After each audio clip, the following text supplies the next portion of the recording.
This is going to be a little bit different than what I did the other night. This is the other half of demolishing Islam. And I don't apologize for saying that. I have said it for years that I think we really need to see Islam stopped in our lifetime. Not Muslims, but Islam. Now, let me make a distinction. And for those, whenever these videos get put up on ELF, on their focal site, the Muslims grab them and they pull them down. And then they unpack everything I've said, and then they take me on, and it's great fun. So I know this is all going to be, you Muslims, you're going to take all of this stuff and you're going to pull it down. And this is one way to engage. In some ways, it's a good way also to be peer-reviewed. This is a way of being peer-reviewed. I know that hundreds of Muslims are going to see what I'm going to say today, and they're going to put up videos. I'm going to have to then respond to them. And that's how we learn, and that's how we actually increase. And so it's great fun, this kind of interaction. Let me give you a background as to why and who I am, so you understand why I'm saying what I'm saying, because it may disturb you, especially being European, this kind of talk. I grew up in India, was born in India. My parents were Mish kids, were missionaries. My grandparents were missionaries, so I'm third generation Mish kid from India. My grandparents went to India in 1913, and my family's still there. My sister and her husband live there, and they're not going to leave. My parents' graves are there. My grandfather's grave is there. They never left India. They loved it so much, and dedicated their whole life. And to understand why Islam, all of North India is mostly Muslim, and we are now the second largest Muslim country on earth. India is. We have surpassed Pakistan as the second largest. According to the latest statistics, we will soon surpass Indonesia as the largest Muslim country on earth in about another 15 to 20 years with the demographic growth that we have in India. So having grown up in northern India and having had Muslim roommates, I've grown up with Muslims in my school. I did all my first 12 years in India, and then I left India. And I remember when I left, I was so glad to leave India and so glad to leave all the Muslims, because they were very aggressive. Any discussion we had, it was always the Muslims against me. And so I've grown up my whole life debating. That's why I have no fear of Muslims. I love them. They're the most engaging people, but I didn't at that time in 1971. And I was so glad to finally leave and go to a place called America. Now, my accent is American, right? But this I didn't get in America. I got this in India at a missionary school called Woodstock up in the mountains. So when I talk to Indians, I talk like this.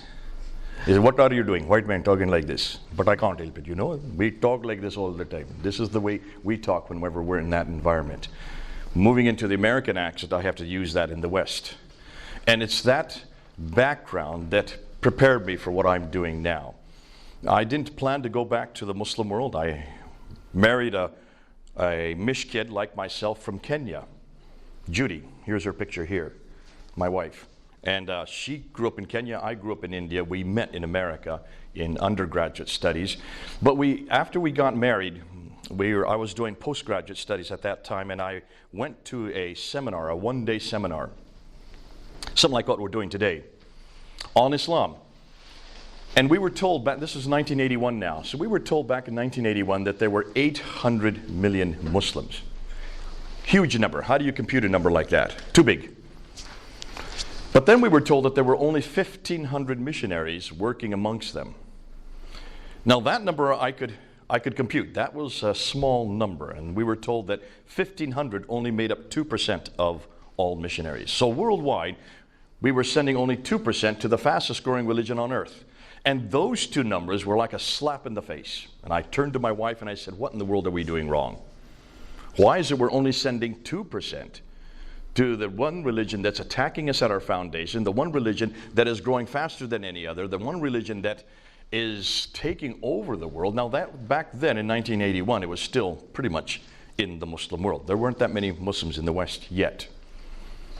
And so we went to our mission board and we said, "Listen, send us to the Muslim world." And they had no work with Muslims, which was symptomatic of the very problem. So we were seconded, that means we were lent out to SIM, which used to be called Sudan Interior Missions. Now they call it Society of International Ministries. And they sent us to Senegal, West Africa. By this time, I had a master's degree in Islamics from Fuller Seminary under Dr. Dudley Woodbury. So I thought I knew everything I needed to know about Islam, having grown up with it, having had a master's degree in it. And I went to Senegal, and the reason why they sent us to Senegal is because no one else wanted to go there. Because you have to learn 2 languages to go to Senegal. You have to learn French, and then you have to learn Wolof.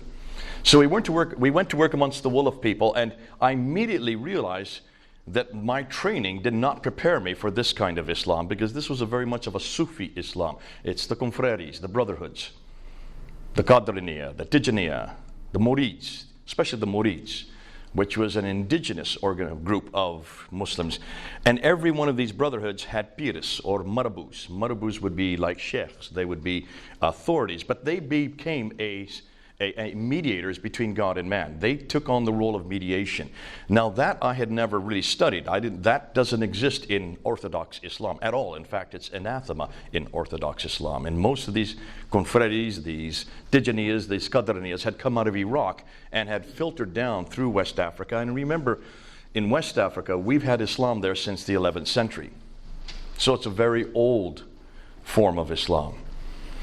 While we were there, and we had get dedicated to get 5 years there, and we started a church in Wolof there in our front room, and we were the first Wolof church in Senegal.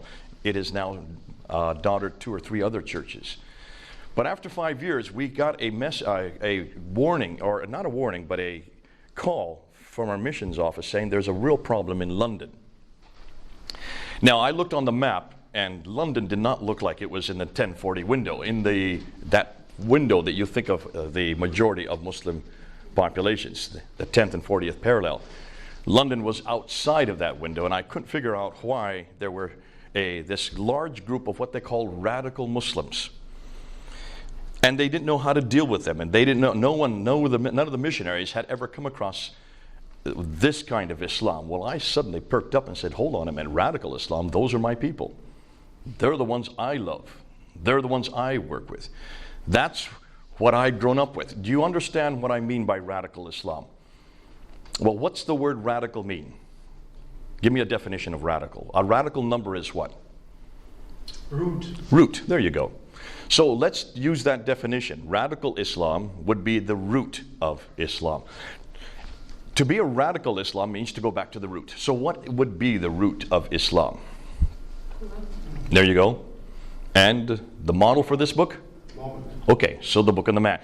The Book of the Man would be the root of Islam. And this was created by a man named Ibn Taymiyyah in the 1300s. And he was the one that actually defined real Islam. He said, to be a good Muslim, you must read the Quran and you must follow Muhammad. The Book of the Man, the Book of the Man. 1300. Remember in the 1500s, 200 years later, a man in Germany said much the same thing about Christianity. His name was Martin Luther. Nailed up those 95 theses on the Wittenberg door. Remember that? What did he say?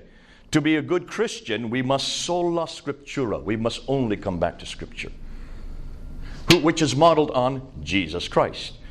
And we call that our Reformation. And I've heard so many people say, when is Islam going to be reformed? And I said, folks, it got reformed before we got reformed. They beat us by 200 years. Ibn Taymiyyah is the foundation for Islam worldwide. All your radical Muslims go back and they quote him. The reason why is because there were 2 men in the 1700s, one named Ibn al-Wahhab. Abdullah al-Wahhab. Al-Wahhab was living in Medina, and he was studying in Medina, 1700. So you're talking about, 400 years later. With him was another man named Wahiullah, who had come from Bihar in India, Eastern India, where my grandparents worked. Now, they weren't living in 1700, obviously, but back in 1700, these 2 men were studying Ibn Taymiyyah's material, so they were inculcating this whole paradigm of going back to a book modeled by a man. To be a good Muslim, that's the definition. Al-Wahhab he remained there in Arabia. He then amalgamated himself with a family called the Ibn Saud family. The Ibn Saud family then eradicated all their enemies and took over the entire peninsula. But they were nothing more than a political control. They needed a religious authenticity, and that's why they brought in Al-Wahhab, because he gave them the legitimacy of theology. And that's where Wahhabism started. So Wahhabism is based on Ibn Wahhab. That's where the name comes from. 1700, look at your dates. That's 400 years ago. Meanwhile, Wahihula went back to India. And he, back in India, he's the one that started the madrasas all over East India. When the British came to India, his disciples were so strong that the British had to contend with them. And what the British did is they just moved them right across North India over into the mountains. And so they fled up into the mountains, the Hindu Kush and the Himalayas, where they still are today. And that's why places like Waziristan, where the Pashtuns are, all this northwest frontier, that was all became strongly radicalized Muslim, all based on Wahihula's teaching that was based on Ibn Taymiyyah's teaching. So this has been around for a good 700 years. This is not new. Now, let's jump to the 20th century. In the 20th century, then you had, there in India, you have two names that you need to know of. One is Maududi, who lived in northern India. In fact, he lived very close to where I grew up before me. And in the 1920s, and up into the 1940s, he was in the city of Deoband, which is between Delhi and where I lived, up in Mussoorie, up in the mountains. I remember whenever I'd go back to visit my parents from boarding school, the train would stop there in Deoband, and there'd be these big, huge madrasas on either side of the railway tracks. Now, being a young kid, I didn't really see the significance of these huge madrasas. I've now learned more about them now that I've left. But it was fascinating because he then in 1947, when India got its independence, he then moved from India and moved over to Pakistan and started the Jamaat-e-Islami.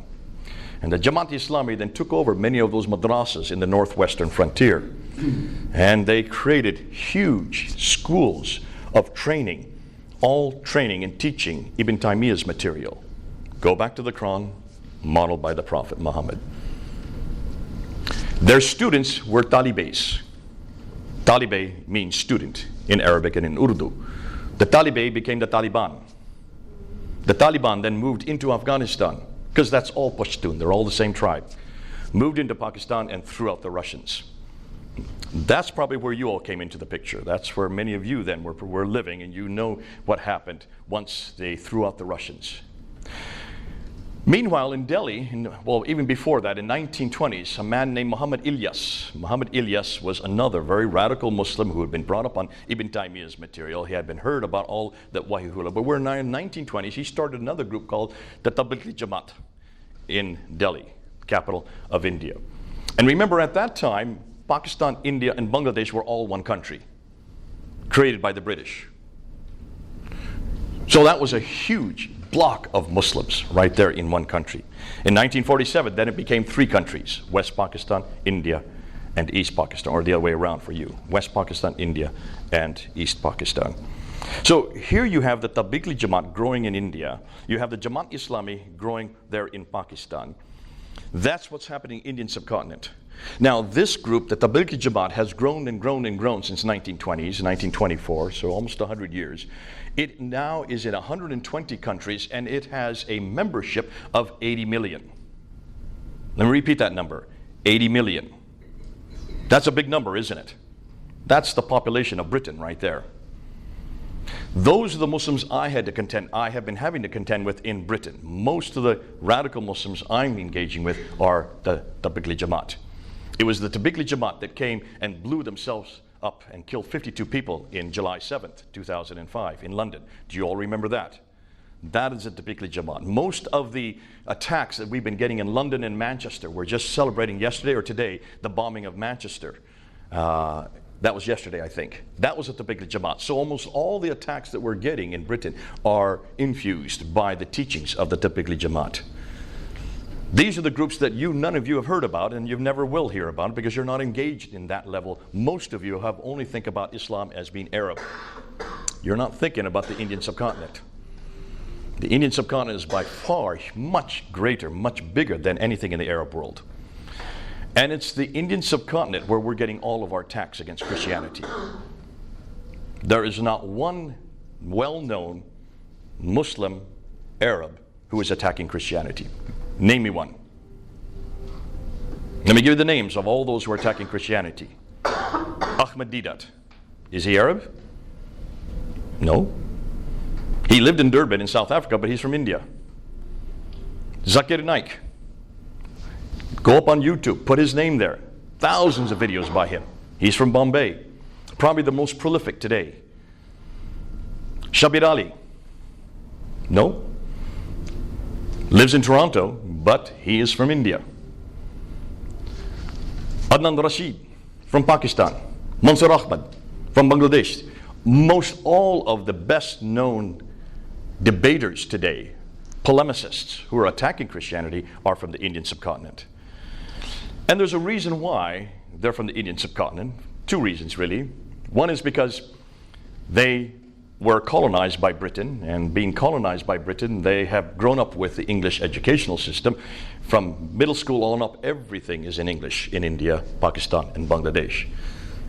Unlike the rest of the Muslim world, where everything is either in Arabic or whatever the local language is, Indonesian or all the rest. But secondly, because Britain is a Christian power, they have already engendered and ingrained themselves on how to attack Christianity. And they saw quickly, much quicker than the Arab world, that Christianity was Islam's greatest threat. And it stands to reason we're their greatest threat. Because we stand against everything they believe. We stand, if you look and see the two religions, when you look at them and you do a comparison between Islam and Christianity, Christianity in every major case stands against Islam. So can you see then why in the Indian subcontinent this has gone much quicker, much faster? And the other reason is, just look at the numbers.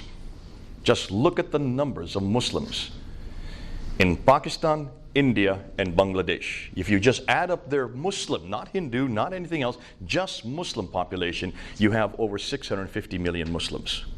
Look at the numbers. There's nothing that is as big as that. Nowhere else in the world is as big as that. Indonesia only has 200 million. The whole Arab-speaking world, the entire Arab-speaking world, is only 270 million. 650 million just in one block. And yet we're not doing anything, hardly anything. No one wants to go to the Indian subcontinent. So that's why I've dedicated and done most of my work in the Indian subcontinent. That's why I have to work in this area. Because when you work with Indians and Pakistan and Bangladesh, you have to engage in the historical critique. The reason why is because they're using it. No Arab, I've never met an Arab that attacks me historically or that even defends Islam historical. They don't even understand that there's a problem there. And the reason why, it's not that they're not intelligent enough, it's because Christianity is so small and so weak, it doesn't even appear on the radar. It's not a threat to them. There's no threat. Whenever I'm at Speaker's Corner, for 25 years, I would go every Sunday down to Speaker's Corner, and I'll be there this next Sunday, in a few days, and we would engage with whoever's in front of us, and almost invariably, if I'm talking to an Arab, I'm just going to go in a circle with them. They have never heard of the Trinity. They won't even know about the Christology of Jesus. About authority of Scripture, they don't even know that that's a problem. None of these things they've never heard this. They have no idea that Jesus died on the cross or Isa died on the cross. These are things that they don't think about. They want to talk about George Bush. They want to talk about Trump. They want to talk about politics. They want to talk about Israel. They want to talk about anything but not theology, because they don't believe that there's a problem with theology. They don't even know that we have a difference in theology. So I don't engage at that level with them. Well, that's not quite true. I make sure we engage theologically, because I'm not there to talk politics. I don't care dilly swat about politics. That's not true. I do, but not when I'm engaging with Muslims. If I have a Turk standing in front of me, I have to tell them what they believe before I can even take them on, because they have no idea what they're to believe. If I have a North African, either somebody from Algeria, and we get quite a few from Morocco that come through, I have to quickly switch to French, and then we go at it. But they all want to talk about the French colonial system. They all want to talk about how terrible the colonial system is. They don't want to talk theology because they don't think theology is important. But when I get somebody from Indian subcontinent, anybody from Pakistan, India, or Bangladesh, I have to take a deep breath, because I know I'm in for a real battle. And they will have Bibles in their hands. They never have a Quran. They never bring a Quran. They only have Bibles. And they have little post-it notes all the way through with seeming errors or historical anachronisms or scientific problems. God bless them. Aren't they great? I'm so excited when I see a Muslim with a Bible in their hands, because then I know I'm home. I know that we're going to have a great discussion. And we usually go out to tea afterwards, and usually they pay for it. And this is the lovely thing about Muslims. They love, especially from the Indian subcontinent, they love to talk theology. And they love to talk about two things. What are the two things they like to talk about? What would you guess? The book and the man. They always want to take on this book. And they want to take on the man behind this book, Jesus Christ. To me, those are the two things I want to talk about. And I don't even have to dangle a carrot in front of their eyes. All I have to tell them is two things. And I always, whenever we get into, especially if I haven't seen them before, they're the first time I've ever seen them, I always say, I believe Jesus is God. I believe the Bible is the Word of God. Do you have an opinion? And you might get 6 hours of opinion just on those two subjects, especially here in the West, especially here in Europe. Because they already have been trained up on how to confront those two areas. And that's why I encourage you, get to know some Muslims wherever you are. Find out where they are and just talk about Jesus and the Bible. Then you're going to have to talk about the Quran and Muhammad. At some point, that's going to come into your conversation because they will make claim after claim after claim.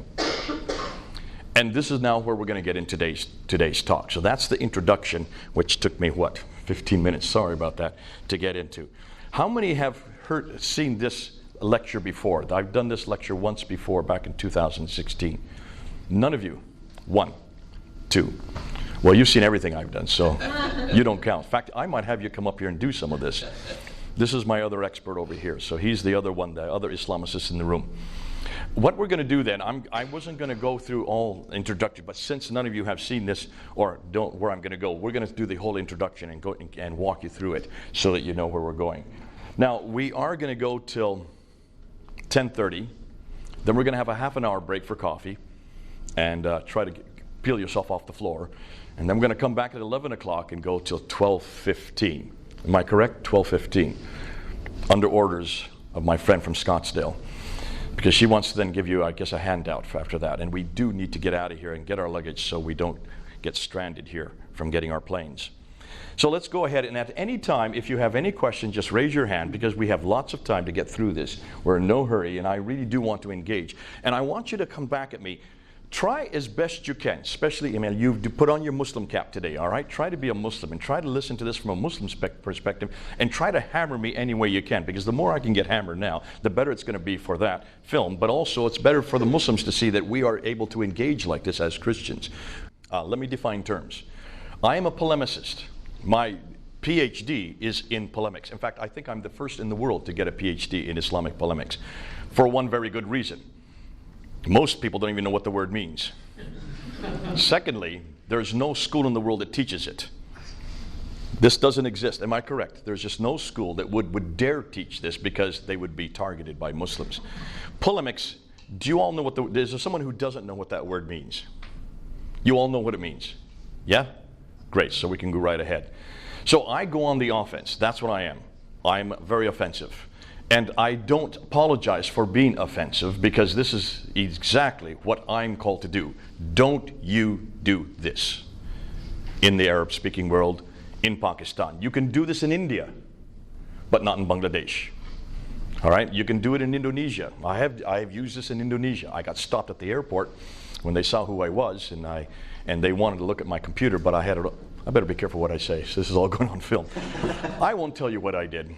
But we got in and we were able to so I can teach it in these countries. Be careful about using it in Muslim countries. That's all I would say. And it's sad that I have to say that. Isn't it interesting? We don't do this with the Christian world. No, there's no Christian or any organization that would censor anybody criticizing the Bible or criticizing the emergence of Christianity or criticizing Jesus Christ. This just doesn't exist. It did historically. We did have a historical period where that did happen, but not today.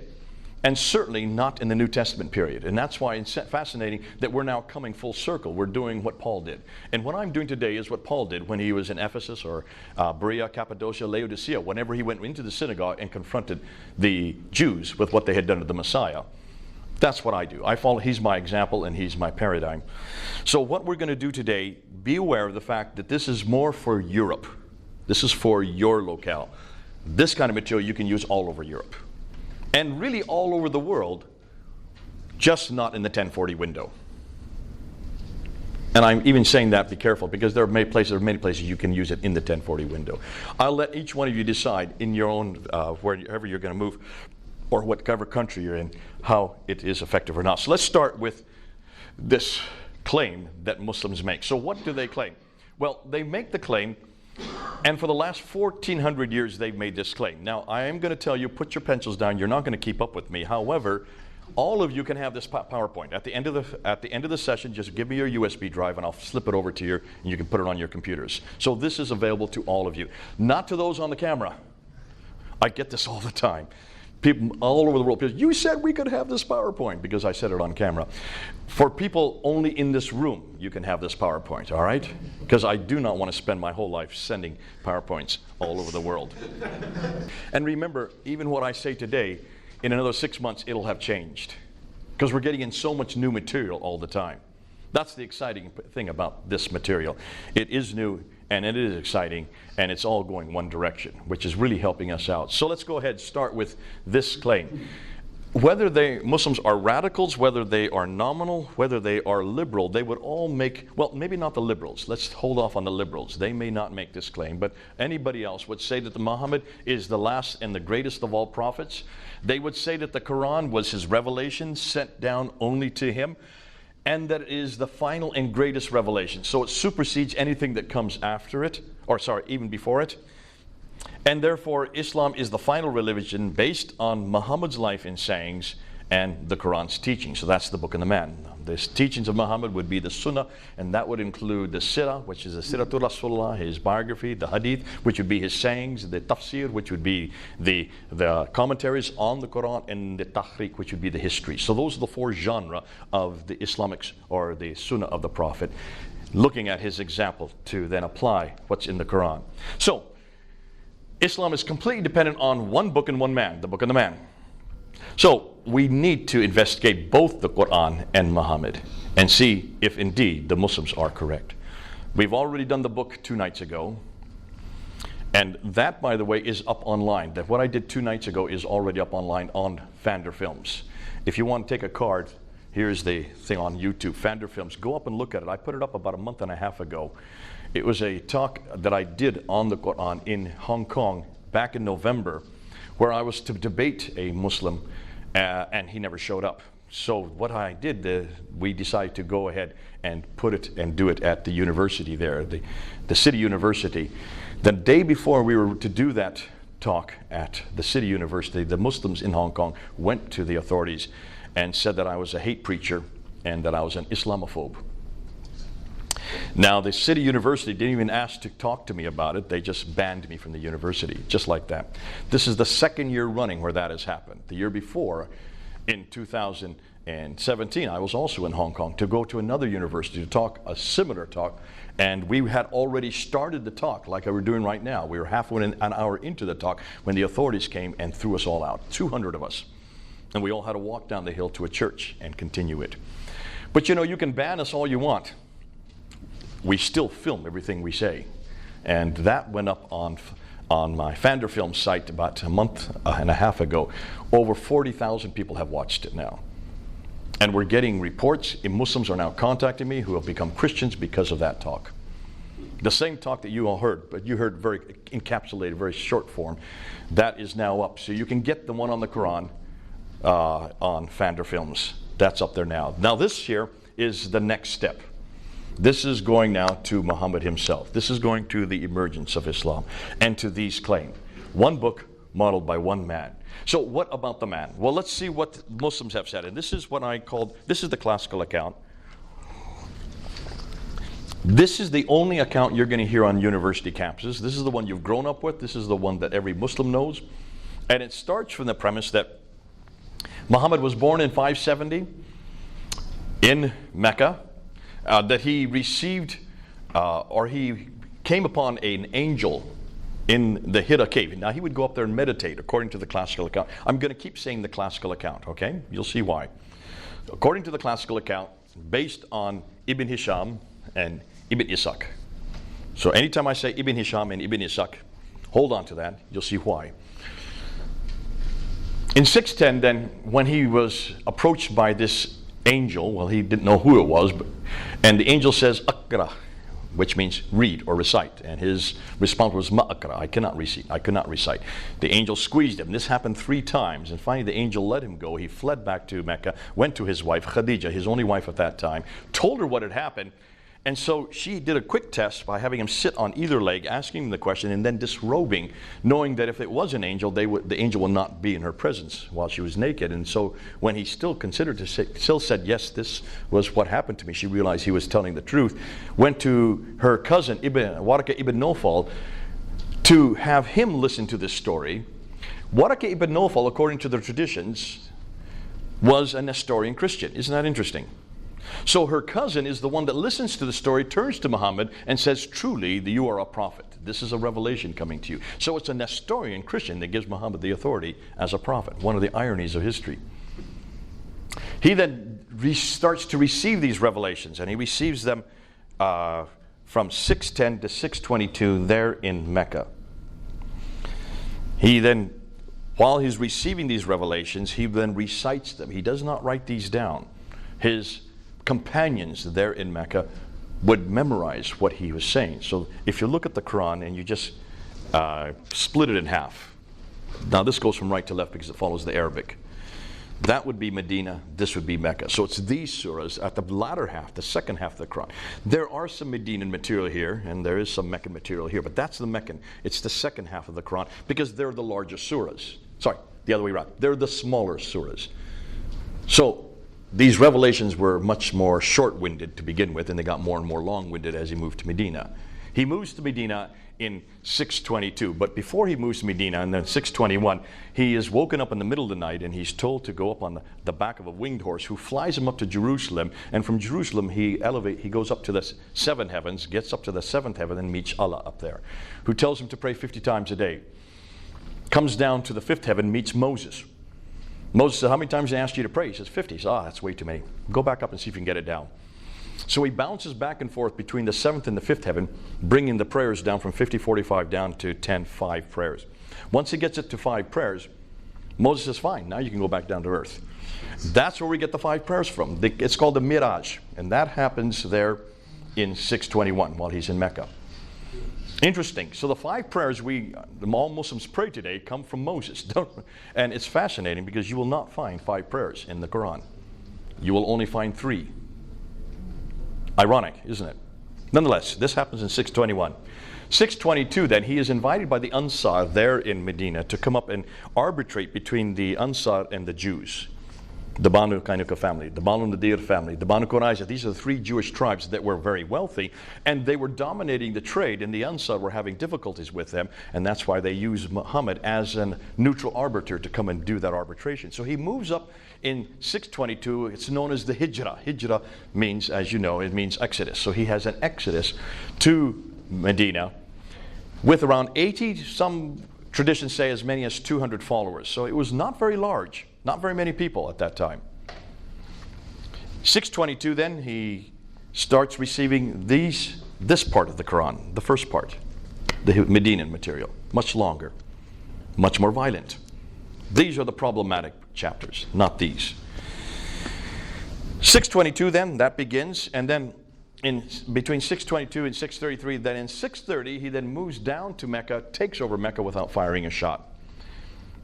So now he controls all of the central part of Arabia, called the Hijaz, and then in 632 he suddenly dies, which tends to happen to all of us. Now, at his death, the Quran had not yet been written down. It was still on pieces of bark, stones, and in the memory of his companions. Abu Bakr takes over control, and he rules for 2 years. And at that time, he then is the first to have the Quran written down. He takes a man named Zayd ibn Thabit, who is the secretary of Muhammad, gives him that responsibility. So there's the first recension, the first copy, the first codex of the Quran, written in 632 to 634. Abu Bakr dies, normal death. Umar takes over, and he's the one that starts to expand the borders and starts moving right across North Africa, in your direction this way, and then goes this direction over towards the Sassanid area. The Sassanids, these are the Persians. Now, he then is killed in 646, and Uthman takes over. So he's the third caliph. Caliph would be like a king. So from 646 to 656, Uthman is in power, and then he takes that copy that was made by Zayd ibn Thabit, and that had been hidden under the bed of Hafsa, one of the wives of Muhammad. He takes that copy of hers and has Zayd ibn Thabit redo that Quran again, recopy it, and to do it in the Qurayshi dialect. That happens in around 652. And then from that one copy, they make 9 copies, send it to 9 different provinces, and then he is killed in 646, and the cousin and son-in-law of Muhammad, Ali, then takes over as the 4th caliph. And he only survives 5 years in 651, then he is killed at the Battle of Siffin by Muawiyah. So here you have the 4 caliphs, you have Muhammad's life, and you have the 4 caliphs. And I'm sorry, did I say 651? 661, because he takes over in 656 to 661. So that's the story, the classical account. Have any of you heard any different? Now, you may have heard many other things. I'm just giving you the bare skeleton, okay? Is there any reason to doubt that? Everything I've told you, where does it come from? I helped you out about 5 minutes ago. I gave the names of where this comes from. Ibn Ishaq, Ibn Hisham, Al-Bukhari, Sahih Muslim, Ibn Dawud, Al-Tabari. Have you heard these names before? If you were a Muslim, and those who are listening, you would know these names immediately. And you would know that this is the only source for everything I've just told you. There's no other source. What are these names? Ibn Ishaq, Ibn Hisham, Sahih Bukhari, Sahih Muslim, Ibn Dawud, Al-Tabari. From 9th century. Good man. You do remember. Hey, give him a commendation. Take a look and see where this material. So everything we've talked about is right here in this period, right? There's the 570 to 632, and then on up to 650, around this area. So all this that we're talking about is where that red line is. Now, hopefully you would assume that everything that we're talking about was written by people who lived then, right? Should be, right? But they don't. The first time we hear anything about Muhammad's life is from Ibn Ishaq, right here. Look when he died, 765. But we don't have any of Ibn Ishaq's material. Everything we know about Muhammad, how Islam began, was actually written down by this guy right here, Ibn Hisham. Look when he died, 833. Muhammad died in 632. How many years? 200 years. So the first time we hear anything written down about Muhammad's life, anything we've written about how Islam began, about Medina, about Mecca, about this story about him going up to the 7 heavens, all these great stories is first written down 200 years after the fact. Ibn Hisham didn't even live in that part of the world. He lived far to the west and hundreds of years later and hundreds of miles away. He gets it from Ibn Ishaq, but as he says himself, much of what Ibn Ishaq said he did not trust, so he threw it out and only retained that which he trusts. So we have no idea whether or not even the material from Ibn Ishaq is in his writing. So therefore, everything we know about Muhammad begins to be written down in 833. What about the sayings of Muhammad, which are even more prolific? We're told by the Islamic scholars that a man named Al-Bukhari was given 600,000 of these sayings of Muhammad. They're called akhbars. And he took those 600,000 and then he whittled them down, threw out 98% of them, and only retained 7,397. So basically 7,400 of the 600,000. He only retained 2% of it and threw all the rest away. He dies in 870, so that's 240 years later that you get the first sayings of Muhammad written down in a codified form. We don't even have Al-Bukhari's original text.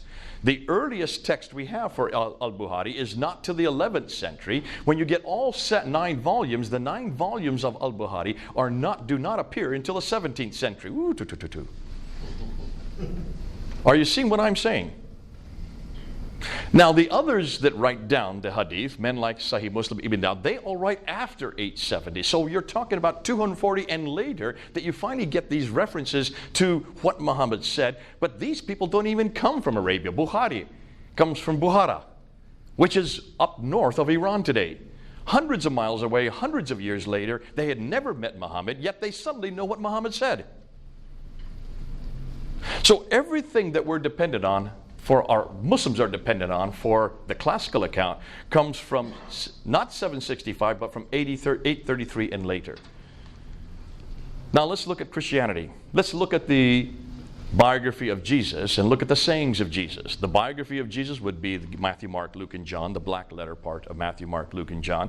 The sayings of Jesus, the hadith of Jesus, would be Matthew, Mark, Luke, and John, the red letter part. Wherever it's red letters. Some of you have red letters wherever Jesus speaks. That's the hadith of Jesus. The tafsir, I didn't talk about the tafsir. The tafsir of the commentaries don't begin to appear until 923. That's the 10th century. That's 300 years later. He's the first to write down any tafsir, and he's also the first, Al-Tabari is the first to write down any tahriq, which would be the histories of all mankind, 10th century.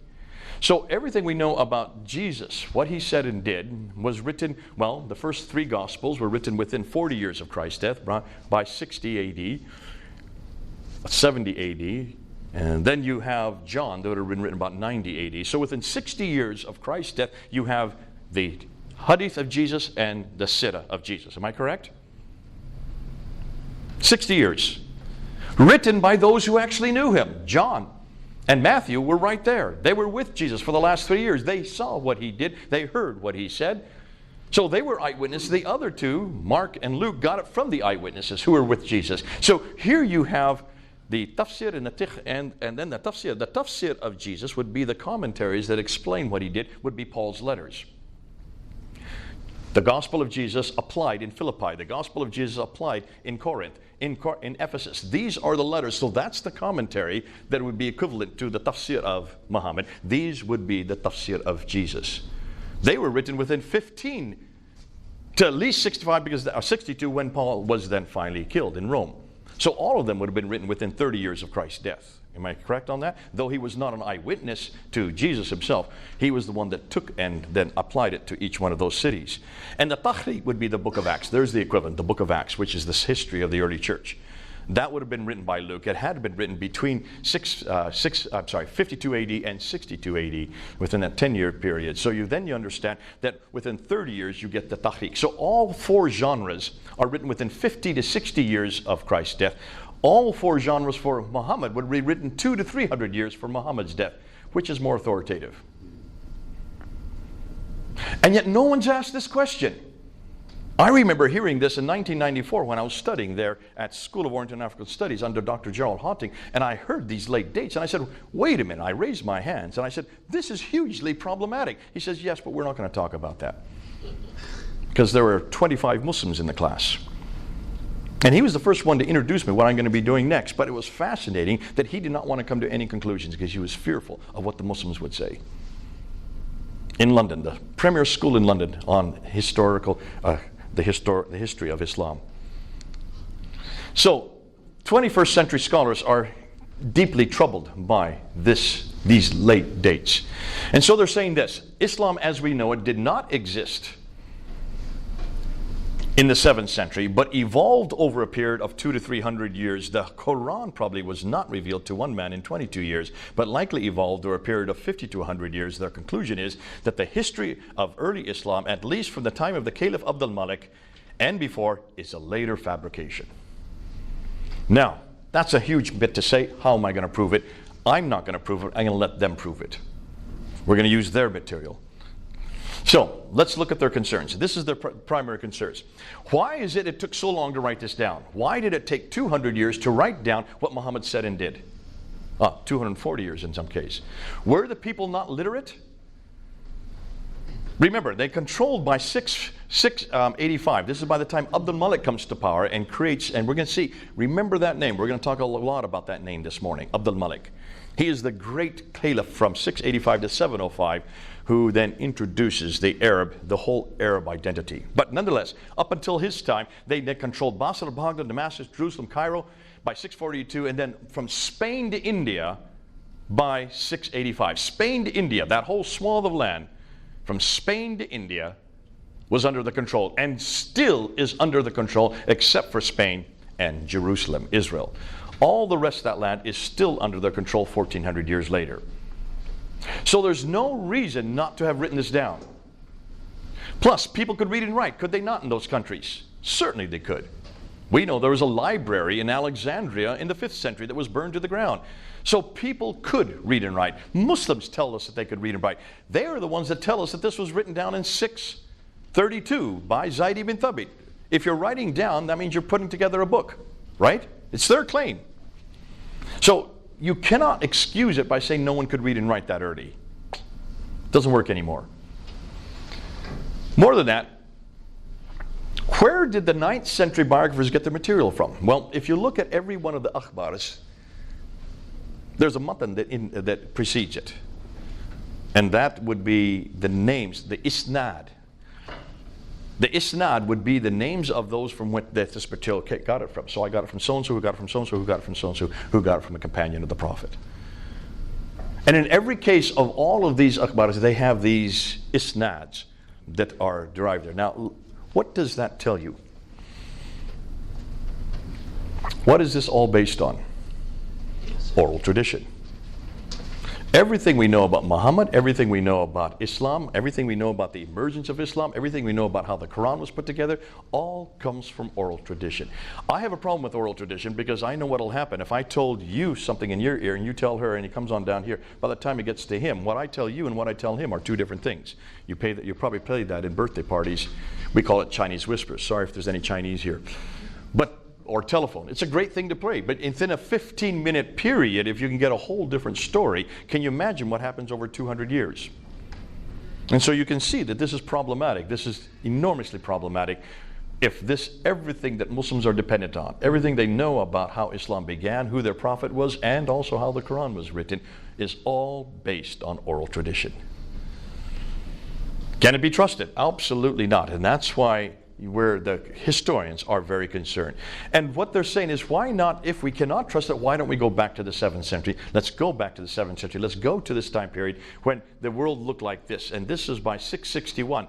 So we're talking about 661. They already controlled this part of the world. They moved into that part. And so from Andalusia, which is Spain, the name for Spain today, it's called Andalusia then, all the way over to the Mughal Empire, which is now India today, that whole swath of land was under their control.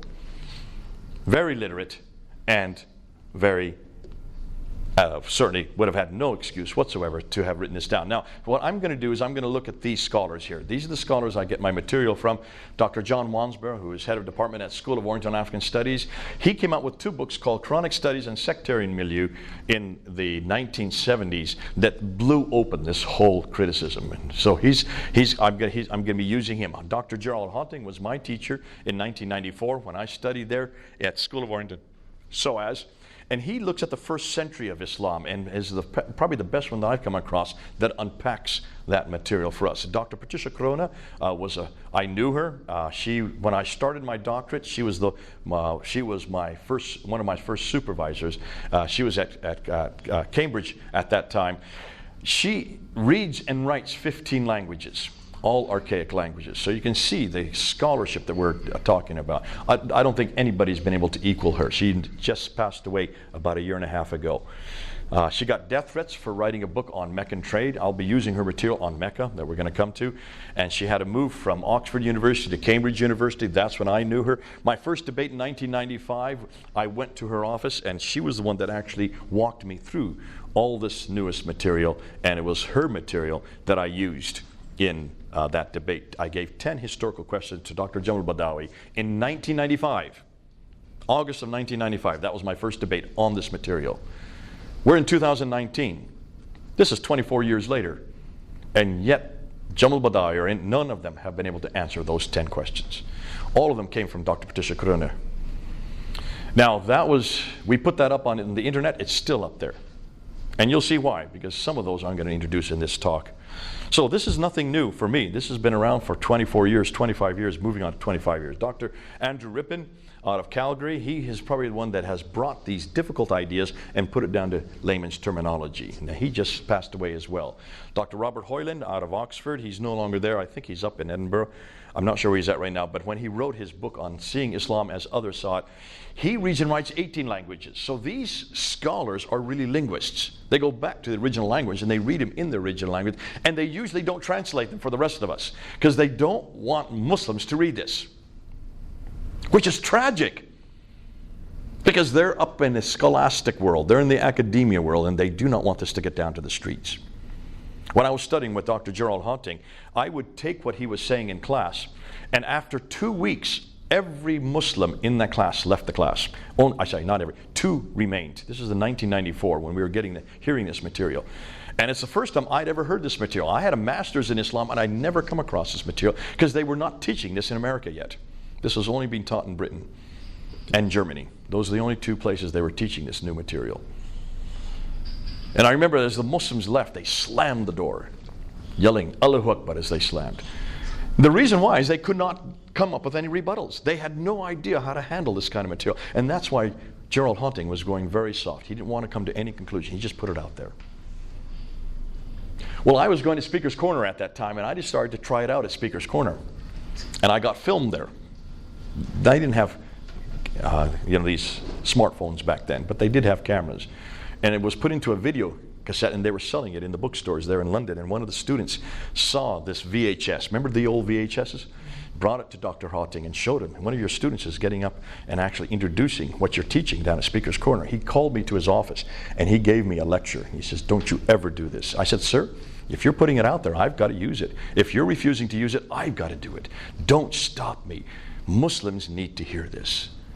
It's no good for you just teaching it in a class and keeping it couched and keeping it private. This is devastating for Islam. This is going to destroy." And I said it to his side, this is the Achilles heels of Islam right here. And here you are keeping it to yourself, keeping it in academia, where it doesn't belong. Thank God that you're doing the research, but let us, if you're not going to do it, don't stop me from doing it. Let me get it out there. 1995, I was introducing it. I was, back in the 1990s, the Speaker's Corner was very violent. This is before Muslims became peaceful. There was no narrative of peace back in the 1990s. That only came after 9/11, where the narrative suddenly changed overnight. But back then, they would have all these speakers on different ladders, and there was about 10 speakers down there, and all around there would be their talibis, their disciples, from the Jamaat Islami, the Tablighi Jamaat. And I would go into each group and I would try to confront the speakers. And I remember introducing Dr. Gerald Haunting's material. And one day in 1995, the guy who was up on the ladder, he was a convert, a Trinidadian convert to Islam. I can't remember his name anymore, but he got off the ladder and he had been a professional boxer. And he just slammed me, and I went flying, and I went out. I went unconscious. I don't know what happened after that. What I was told is about 60 Muslims came and started kicking me on the ground. And then a big black man came and laid on top of me and took all the blows. That's what I was told. The police finally got and were able to pull me out, and it was in the news the next day. And I asked the police, "Where's this black man? I'd like to thank him." He says, "He's disappeared." Had no idea who he was. A number of years ago, I was at Speaker's Corner, and I was on a ladder, and this time, what was back there in 1995, the police were so concerned because they said, "Listen, next time you're going to die. There's no way we can protect you. You've got to get on a ladder so we can see you at all times." And I said, "Okay, I've never been on a ladder before, and I'm not really good at homiletics, and I don't know how to," I couldn't string a lot of words together. I wasn't really as clever as I am now, because Speaker's Corner trained me to do what I'm doing now. And they said, "You've got to get on a ladder, at least for your own protection." So I said, "Okay, I'll get on a ladder." And I've been on a ladder ever since. I'll be on a ladder this Sunday. But I was in the middle of a debate. I had done about 4 debates. What was happening by 2010, 11, 12, I can't remember if it was 2012, I would talk to the camera and I would tell Muslims, "Listen, I'm here every Sunday. If you have any problem with what I'm saying, come and see me. Come and debate me." And I always keep a second ladder for that reason. And they would come, these guys would come from all over the world. They would come and we would have these half-an-hour debates. 5 minutes, 5 minutes, 5 minutes, 5 minutes, back and forth 5 minutes. And it was so much fun because you really engage with them very quickly, and you don't know what the subject is, but you don't have any computer, you have no books in your hand, you have nothing, you just have to have it all in your head. And that's a great way to learn how to engage like that, because if you can do it at Speaker's Corner, you can do it at tea shops, anywhere in the world. And it's a great way to train us. And after this one day, I had debated maybe 4 different Muslims, about half an hour each. I got off the ladder and suddenly I started getting beat up. I just started, they're punching me. These young, I think they looked like they were Middle Easterners, because they had never heard this kind of criticism before. And you can understand, if you're hearing this kind of criticism, how damaging it can be for the Muslims. And suddenly a big black man came and put his arms around me, said, "Let's go, Jay." And he took the blows for me. When I turned around to thank him, he had disappeared. So I call him Barry, my black angel. I was told by the Muslims that there are 2 angels above the branches who sit there, and they could see them. A fellow Mubin guy in 2010 came from Canada, and he saw these angels on the branches above me, and he was scared to death. We went and had dinner afterwards, and he told me about it. And he had no idea what those 2 people were, why those 2 guys were why they were up in the branches. And I said, "Well, tell me, what did you see? Because I've never seen them. In the 25 years there, I've never seen anybody in branches above me, these big oak trees that we stand under there at Hyde Park." And he says, "Well, there were 2 men sitting on a branch looking at you and smiling at you. You must have seen them, Jay. They scared me. You must have seen them." I said, "No, but I know what you saw." I said, "Every day I get up on the ladder, there are churches in America, 20 churches or so. I get up on the ladder at 4 o'clock in the afternoon. They're there at 11 o'clock in the morning, so 5 hours difference. They're starting to pray that I preach the gospel. They're starting to pray that Muslims hear it. They're starting to pray for my protection." You saw the answer to their prayers. Those were angels. I have never seen them. And I know that Christians see angels everywhere, but Muslims are not used to this. You have no idea of the index. That's why God wanted you to see them, so that when you told me you saw these 2 men, I could trust you before I could trust any Christians on this. So I call them Harry and Barry. Harry and Larry. Those Harry and Larry on the branches and Barry on the ground. But this is the kind of stuff that when you unpack it, you're going to have to use this kind of protection. When Haunting heard that I was doing this, I said to him, "You keep doing the research. I'm not asking you to go public with this. However, anything you publish, I can quote. So be careful what you publish. But please do publish it, because we want to quote them." And I said, I understand this is not your battle. You're nothing more than an academic. You don't have anything really, there's nothing that you're in, there's no reason why you would want this to go to the Muslims, because you don't have a better answer. You have nothing to give them.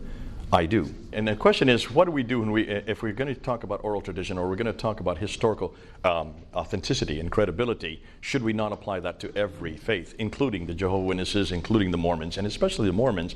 Because I understand, and I'm not an expert on Mormonism like you are, but when you look and ask the same question, historical critique on Mormonism, it destroys Mormonism, especially with the glasses of Joseph Smith. That's my name, by the way. And I'm also a junior, just like he was, so it makes me problematic. Can you see then why, if this exercise that we're doing today must be done to every book? It must be done to the Book of Mormon. It must be done to the Upanishads, the Bhagavad Gita, the Vedas. All the Hindu scriptures have to also pass the same historical test that so far only the Bible has. So getting to your second question, there's the segue right into the second question. I don't want to leave them hanging. I don't want atheists to take this material and use it because they have nothing to replace it with. I want to make sure that when Muslims hear the criticism that we're going to give, the historical criticism that we're going to give on the emergence of what they believe has always been authentic, I don't want to then therefore destroy that faith, because God bless them, they have a faith in God. They already believe in heaven and hell. They already believe in the prophetic line. They already believe that there is a beginning and an end, and more than that, they also believe that there is a problem with sin. So already we have some commonalities. I just want to bring them home, and I want to bring them home to another book that has passed every one of the tests we're asking of the Quran. I also want to bring him home to another man that's also passed this historical test that we're now applying to Muhammad. So for heaven's sakes, don't destroy that. But I also want to say the same thing to all of our Jehovah's Witnesses, and certainly our Mormon brothers and sisters. They need to ask the question we're asking today of the Book of Mormon. And they're going to find that there are holes, enormous holes, historical holes with the Book of Mormon. Therefore, don't give up God, just come on home. Just come on home. And I say that to my Muslim friends, come on home. Because their faith in God is beautiful. And the fact that they have such a strong faith in God, I'm jealous of that faith. But they've got the wrong God. They've got the wrong history. They've got the wrong prophet. They've got the wrong book. So let's move on. Let's go ahead and look at these characters Well, they're not characters. They're quite well-known individuals. Hoyland, as I said, from Oxford, Yehuda Nevo out of was at the University of Jerusalem. He is the one that actually went and looked at the earliest inscriptions and noticed all these inscriptions had no shahada on them, no reference to people called Muslims, no reference to a religion called Islam. Yet these are inscriptions from the mid-7th century, moving right up to the late part of the 7th century. Muhammad died in 632, in the beginning of the 7th century. So he's done an amazing work looking at the earliest Arab inscriptions, and that's why I purposely say Arab, not Muslim. And then you have the German school, Luling, Puin, von Bothmer, Oleg. These are the ones who are by far the best in the world on the earliest Islamic or Quranic manuscripts. And we're not going to talk more about them today, but the others we will. But there have been 3 books that have come out. One of them is right here, In the Shadow of the Sword by Tom Holland in 2012. So it's been out 7 years. If you don't have it, get it. Because he took this very academic material and brought it down to layman's terminology so that you can use it. You can get it on Amazon. It's large, thick book. So be careful. Read the first 100 pages, then jump to the last 100 pages, and then you get everything that's essential. Anything in between is good, but it's not dealing with the historical critique. And then he did a documentary that tried to encapsulate what he was saying in his book in 2012 in August 28 called Islam, the Untold Story. That was shown on Channel 4 television. It's only 90 minutes long. And if any of you want it, I have it right here on my computer. I can give it to you before you leave today. What's fascinating, that he was very careful not to come to any conclusions. He just put the material out there. And then you would have a scholar, a Muslim scholar, I think from Georgetown University, who stood next to him and asked him for his response, much like the question you just asked. And he's a scholar. And his response was, who cares? Basically, that's what he said. I don't really care because I realize that we have 1.6 billion. And on camera, he would have to say that. And that's what they'll say at Speaker's Corner this Sunday. Who cares? What's happening is the people who are watching the film care. They have to save face, and this is called what we call the private versus the public face. I don't really want them to say anything. I want them to go home and then deal with it. I want them in private to ask, now what are you going to do? When everything you know has been destroyed from underneath you, your foundations have been thrown out. So they tried to show this film a second time in November.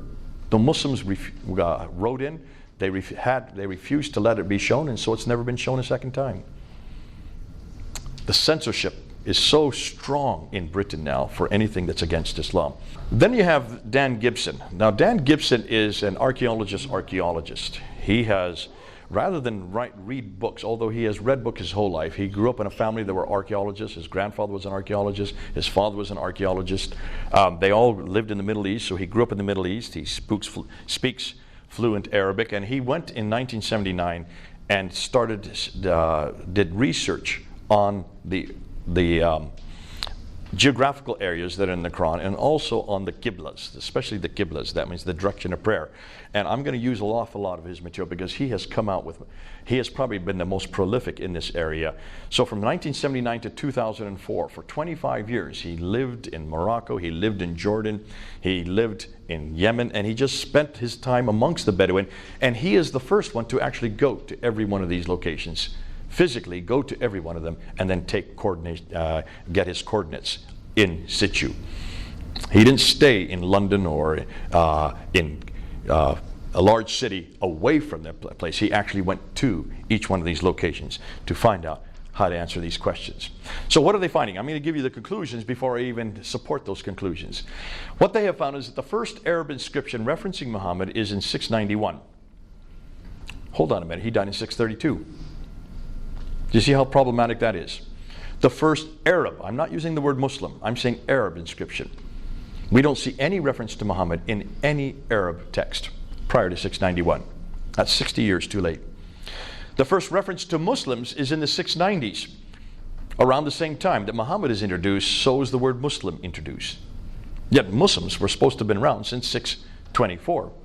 Muhammad was the Muslim that actually introduced it. So what did these Arabs call themselves? Well, they call themselves Saracens. That's the name for an Arab. They call themselves Hagarenes because they came in the line of Hagar. They call themselves Ishmaelites, the son of Hagar, so they were Ishmaelites. They call themselves Maghreb because they're from the Maghreb, and they call themselves Muhajirun. These are the names they give themselves. When you look at their documentation, they refer to themselves in these 5 names. Muhajirun are people of the Hijrah, people of the Exodus. Could also be referred to being nomadic. The first reference to the word Islam is not till 691. That's first recorded on the Dome of the Rock there in Jerusalem, built in 691 by Abd al-Malik. That's why Abd al-Malik is so important. And then the first reference to Mecca, watch this. The first reference to Mecca is not till 741. That's the huge one. That's the one that is disturbing everybody. You'll see why as we get to it. The first biography of Muhammad, as I've already said, does not even appear until 833. So let's go right into it. Let's look at geography. Now, Dan Gibson, when he looked through this book here, and of course he scoured it, he noticed that there are about 65 references to geographical locations. Only 9 places are named. What was overwhelming were the number of references to these people that had contact with this prophet. But it doesn't name the prophet. In the Quran, you will only find Muhammad's name 4 times. Did you know that? I'll give you the references right here. These are the only places you'll find his name. Chapter 3, verse 144. Chapter 33, verse 40. Chapter 47, verse 2, and chapter 48, verse 29. That's it. All the way through the Quran, it refers to this prophet. It refers to the place of the prophet, but it doesn't give a name. There's only one place where Mecca is referenced, and that's in chapter 48, verse 24. That's it. So this man, this prophet, who lives in the place of the prophet, or the settlement of the prophet, but is given no name, suggests that there's a problem here with that name. Ooh, I love this. Can you then understand that we're starting to see that it looks like that this name was then added at a later date. Nonetheless, what we do know is that this prophet 24 times has contact with people from Thamud, which are the Nabateans. 23 times has contact with people from Ud, which we now know is the biblical Uz. And 7 times has contact with people from Midian, who are the Midianites. The difficulty is, look and see where the people from Ud, Thamud, and Midian are. They live way up here, 600 miles further north. He's down here in Mecca. How did he have contact with these people over and over again, day after day, unless he had a helicopter to travel 1,200 miles? Do you see the difficulty? That immediately shows you that there's a difficulty with the Quran itself. So let's then do a comparison.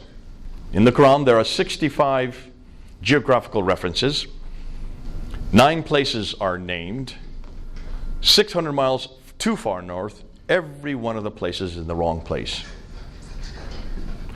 Just look at the Gospel of Luke as a comparison, which is much, much older. It's 600 years older, 700 years older than the Quran. 110 geographical references, 31 places named, every one of them in the right place. No one disputes the Gospel of Luke or the book of Acts. That's the beauty of the Bible.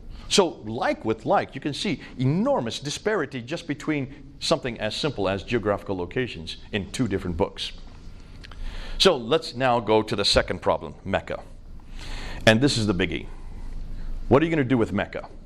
Well, it's only referred to in chapter 48, verse 24. That's the only place you will find. And all it says is, and he it is who hath withheld men's hand from you, and hath withheld your hands from them, in the valley of Mecca. So we do know it's in a valley, after he had made your victors over them, Allah seer of what ye do. So that's it. That's all you're going to get from the Quran on Mecca. It's in a valley. We need to know an awful lot more. Now, according to not only the Quran, according to the traditions, there's an awful lot that Muslims impose on Mecca, though it doesn't say Mecca, it just says the place of the prophet. The prophet. whoever this prophet is. But according to the Quran, it's the first sanctuary according to mankind is Bakka, which could be Mecca.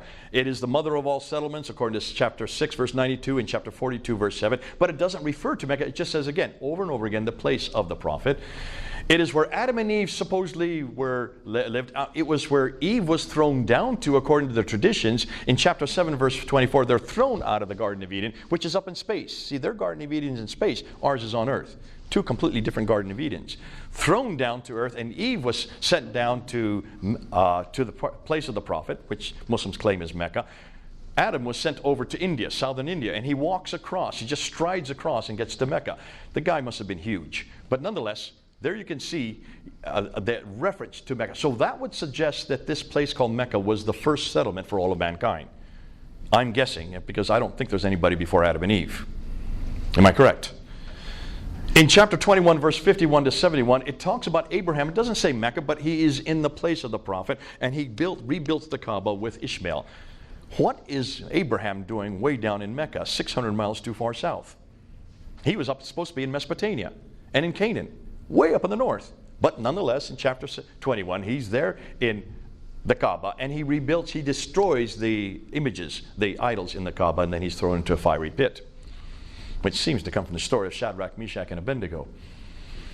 And then according to the traditions, Muhammad, now the traditions are written in the 9th century, now they're referring to Mecca. But these are the traditions, not the Quran. According to the traditions, he then was born in Mecca, lived there till 622, so from 570 to 622, about 50 years, and that he then canonized the Qibla towards Mecca, according to chapter 2, verse 149 in the Quran itself.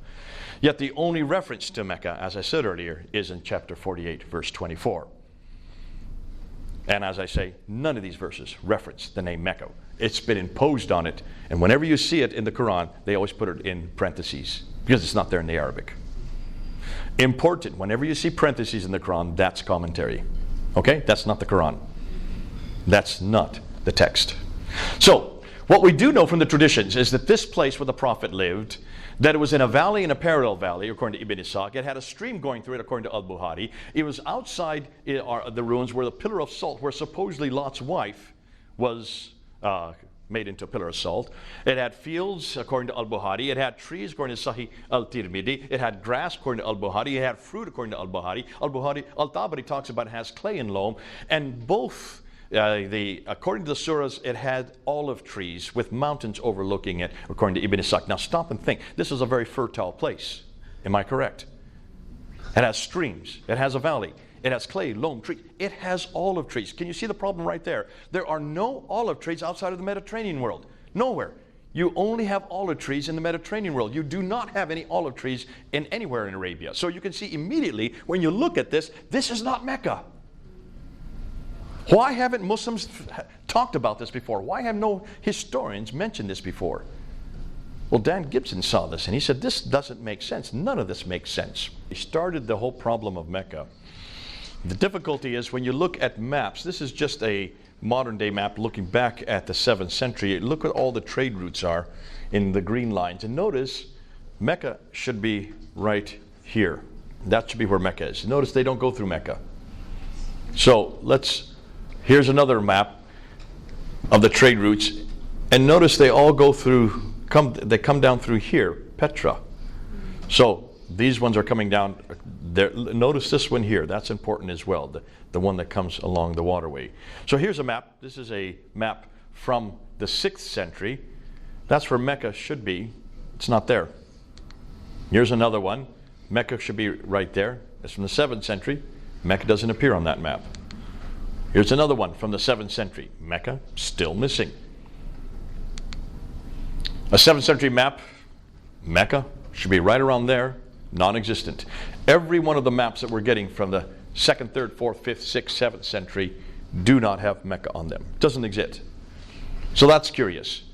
Now let's look at this map. This is a modern map looking back, redacting back to what scholars believe existed back in the 7th century. And this is the map that Dr. Patricia Corona looked at, and she saw problems immediately. Now, Montgomery Watt, the famous Islamicist, Scottish Presbyterian, who is well known for in creating what we know as the trade route theory, suggested that the trade coming from China and India over here could not come this way because of the Hindu Kush and the Himalaya mountains. So that stopped the trade from going this direction. So they had to come this direction. And they came to the western coast of India, Gujarat, and all the coastal areas. And they went across the Arabian Sea up through the Persian Gulf, disembarked there, and then they took their goods over here to the Mediterranean world. So all the trade needed to get to the Mediterranean world, they came this route. That was where trade went. Until the 5th century AD, when you had the Byzantines up here, were warring against the Sassanids, who were the Persians over here. So you had these two great empires warring against each other, which shut down all the trade going from the Persian Gulf. Had to be redirected, therefore, down here to Aden. Down here. See Aden there at the tip of the Arabian Peninsula? They would then take off their goods here in Aden and then transship across along this green line here, all the way up 1,200 miles up to Gaza in the north. So it'd go from Aden to Sana'a to Najran to Taif, Yathrib, Khaybar, Tabuk, and then on up to Gaza. And what's interesting, when Patricia Crone looked at this map, she said, hold on a minute. There are two problems. First and foremost, you can see the Western Plateau here. Here's where the trade route goes, along the Western Plateau. But look where Mecca is. It's not on the plateau. It's down off the plateau. You can see there's a detour from Taif to come down to Mecca, then to get back up to Yathrib up there. Yathrib is the archaic name for what is now known as Medina. What's more, she said, look at Mecca. It's not only on the Western Plateau, it's down off the Western Plateau, on top of which she said it has no water. How could it have been a caravan stop-off place, since it had no water to accommodate any caravans? It was not an oasis. It only has one well called the Zamzam well, and other than that, it was arid. It had no vegetation. That was the first problem. Secondly, take a look at that map again, and this trade route theory that Montgomery Watt introduced, suggesting all the materials and goods coming from the east were offloaded here in Aden. What's wrong with that theory? Now, my 10-year-old son saw the problem immediately. Let's see if you're as clever as my 10-year-old son. When did they stop further west and got there in the country? Or go through the Red Sea? Why didn't it go through, up the Red Sea? Yeah. Exactly. If you're on ship already, why don't you continue on ship? Why do you take it off and go on land? Patricia Crone found that if you go 50 miles by land, just that distance, it would be the same expense as going 1,250 miles by sea. That's why we ship goods all over the world today by boat. It's the cheapest way to send large amounts of goods. Even today, these huge containing ships, because you don't need any caravans, you don't need any camels, you don't have to feed camels, you don't have to protect them, you don't have to have oases to be able to water them, you don't have to have any type of armament. You basically just stay on board ship. It would make no sense to take off all the goods here in Aden and go 1,200 miles, 50 miles by land. But she went one step further. Back in the 1980s, she went to all the trading documents from the 2nd, 3rd, 4th, 5th, 6th, up until the 7th century. Now, remember, she reads and writes 15 languages, so she can read all the documents in their original text. She wanted to find out if they knew of a place called Mecca. She wanted to find out if there was any trade that went overland. And what she found is the 15 spices that the traditions say existed in Mecca, not one of them existed in Mecca. They all existed over here in India and in China, and also here in Africa. Only 2 spices came from the Arabian subcontinent, and they were down here in what they call the Hadramaut area, what is Yemen and Oman today. None of them were up here in Meccan area, in the Hijaz. There were no spices up there because it was too arid for spices. On top of which, all the trade from the 2nd, 3rd, 4th, 5th, 6th, and 7th century was controlled by this place right here, Agilis, which is in Eritrea today. It was the Agilusians, the Eritreans, who controlled all the trade. They were the ones that plied the boats. Their names are found over here in India. There were no Arab names found over here in India in the trading documents. And the reason was very simple. The Arabs weren't really seafaring people. They were mostly camel herders. They plied the deserts. Their caravans were in the deserts. And the only trade that they were interested in was leather and milk. No spices. So all these traditions were fallacious. But most problematic was she could not find any reference to Mecca in any of their documents. Oh, she found references to Taif, just over here. She found references here in Ctesiphon, which is now Baghdad. They found up here in Yathrib, they found some silver, and they opened up silver mines in Yathrib, and they had silver just north of Mecca, today's Mecca. They have found silver mines there, and she found lots of references to Yathrib, and to Taif, and to Najran, and to Tabuk, and to Khaybar. No reference to a place called Mecca at all. Can you see how this is rather disturbing? Now, she got a death threat for writing that book, and so she had to move to Cambridge University. But that book is still out there. You can go read it today. It's up online. Go pull it down and read it. And you can see this destroyed the trade route theory of Montgomery Watt and destroyed what everybody has assumed. And she said even if they had applied in these spices of myrrh and frankincense, which was used here in the Hadramat, you're way up here. How could these people control the trade that was down here? Why would they let these people hundreds of miles away control that trade? And where was there any evidence of any of that trade? So, the first place that she could find any reference to the city of Mecca was in the Apocalypse of Pseudo-Methodius Continuato Byzantia Arabica. That's it. That's the first document anywhere. She came out with this in 1987. We're now in 2019. Nobody can find an earlier document. 741. Muhammad died in 632. Supposedly, Mecca existed at the time of Adam and Eve. Mecca was where Abraham went to in 1900 BC. Mecca was a center of trade, north, south, east, and west, according to all the Islamic traditions from the 9th century, yet the first reference to the city is not till 741, the mid-8th century. It was not on any map until 900 AD. No map included it. If it was such an important city, the oldest city in the history of mankind, if it was a center of this enormous kingdom, if it had everything to do with the trade, all north, south, east, and west, why had no one heard of it? So, what about modern Mecca? Today they're now building huge storied buildings. This building here is the 4th tallest building in the world. It's an enormous clock tower that they have built there, overlooking the Kaaba down here. Now they're trying to design it very much like Big Ben in London, because they want to make that the center of time. They want to change Greenwich Mean Time and put it to Meccan Mean Time, and so that's why these buildings are being built. What's fascinating, this is the future of Mecca. This is what it's going to look like. These are the 4 different plans. You can see they're cementing up the entire place. Now, why do you think they're building so many big buildings? Well, obviously because they would say the Hajj is there. But take a look at what they're doing. Here you can see the property where wife Khadija, this is her property. It no longer exists. That's where the Prophet Muhammad supposedly was born and where he grew up. You can see it's now being covered over. Look at all these enormous amount of cranes as they're building up. They're going to build 62 of these skyscrapers all around the Kaaba. When you build skyscrapers, you need to have deep foundations, don't you? Therefore, you need to dig into the sand. Whenever there is an archaic city, an old city, anywhere in the Middle East or anywhere in Europe, what's the first thing you do? You dig foundations, and who are the first people to show up? The archaeologists.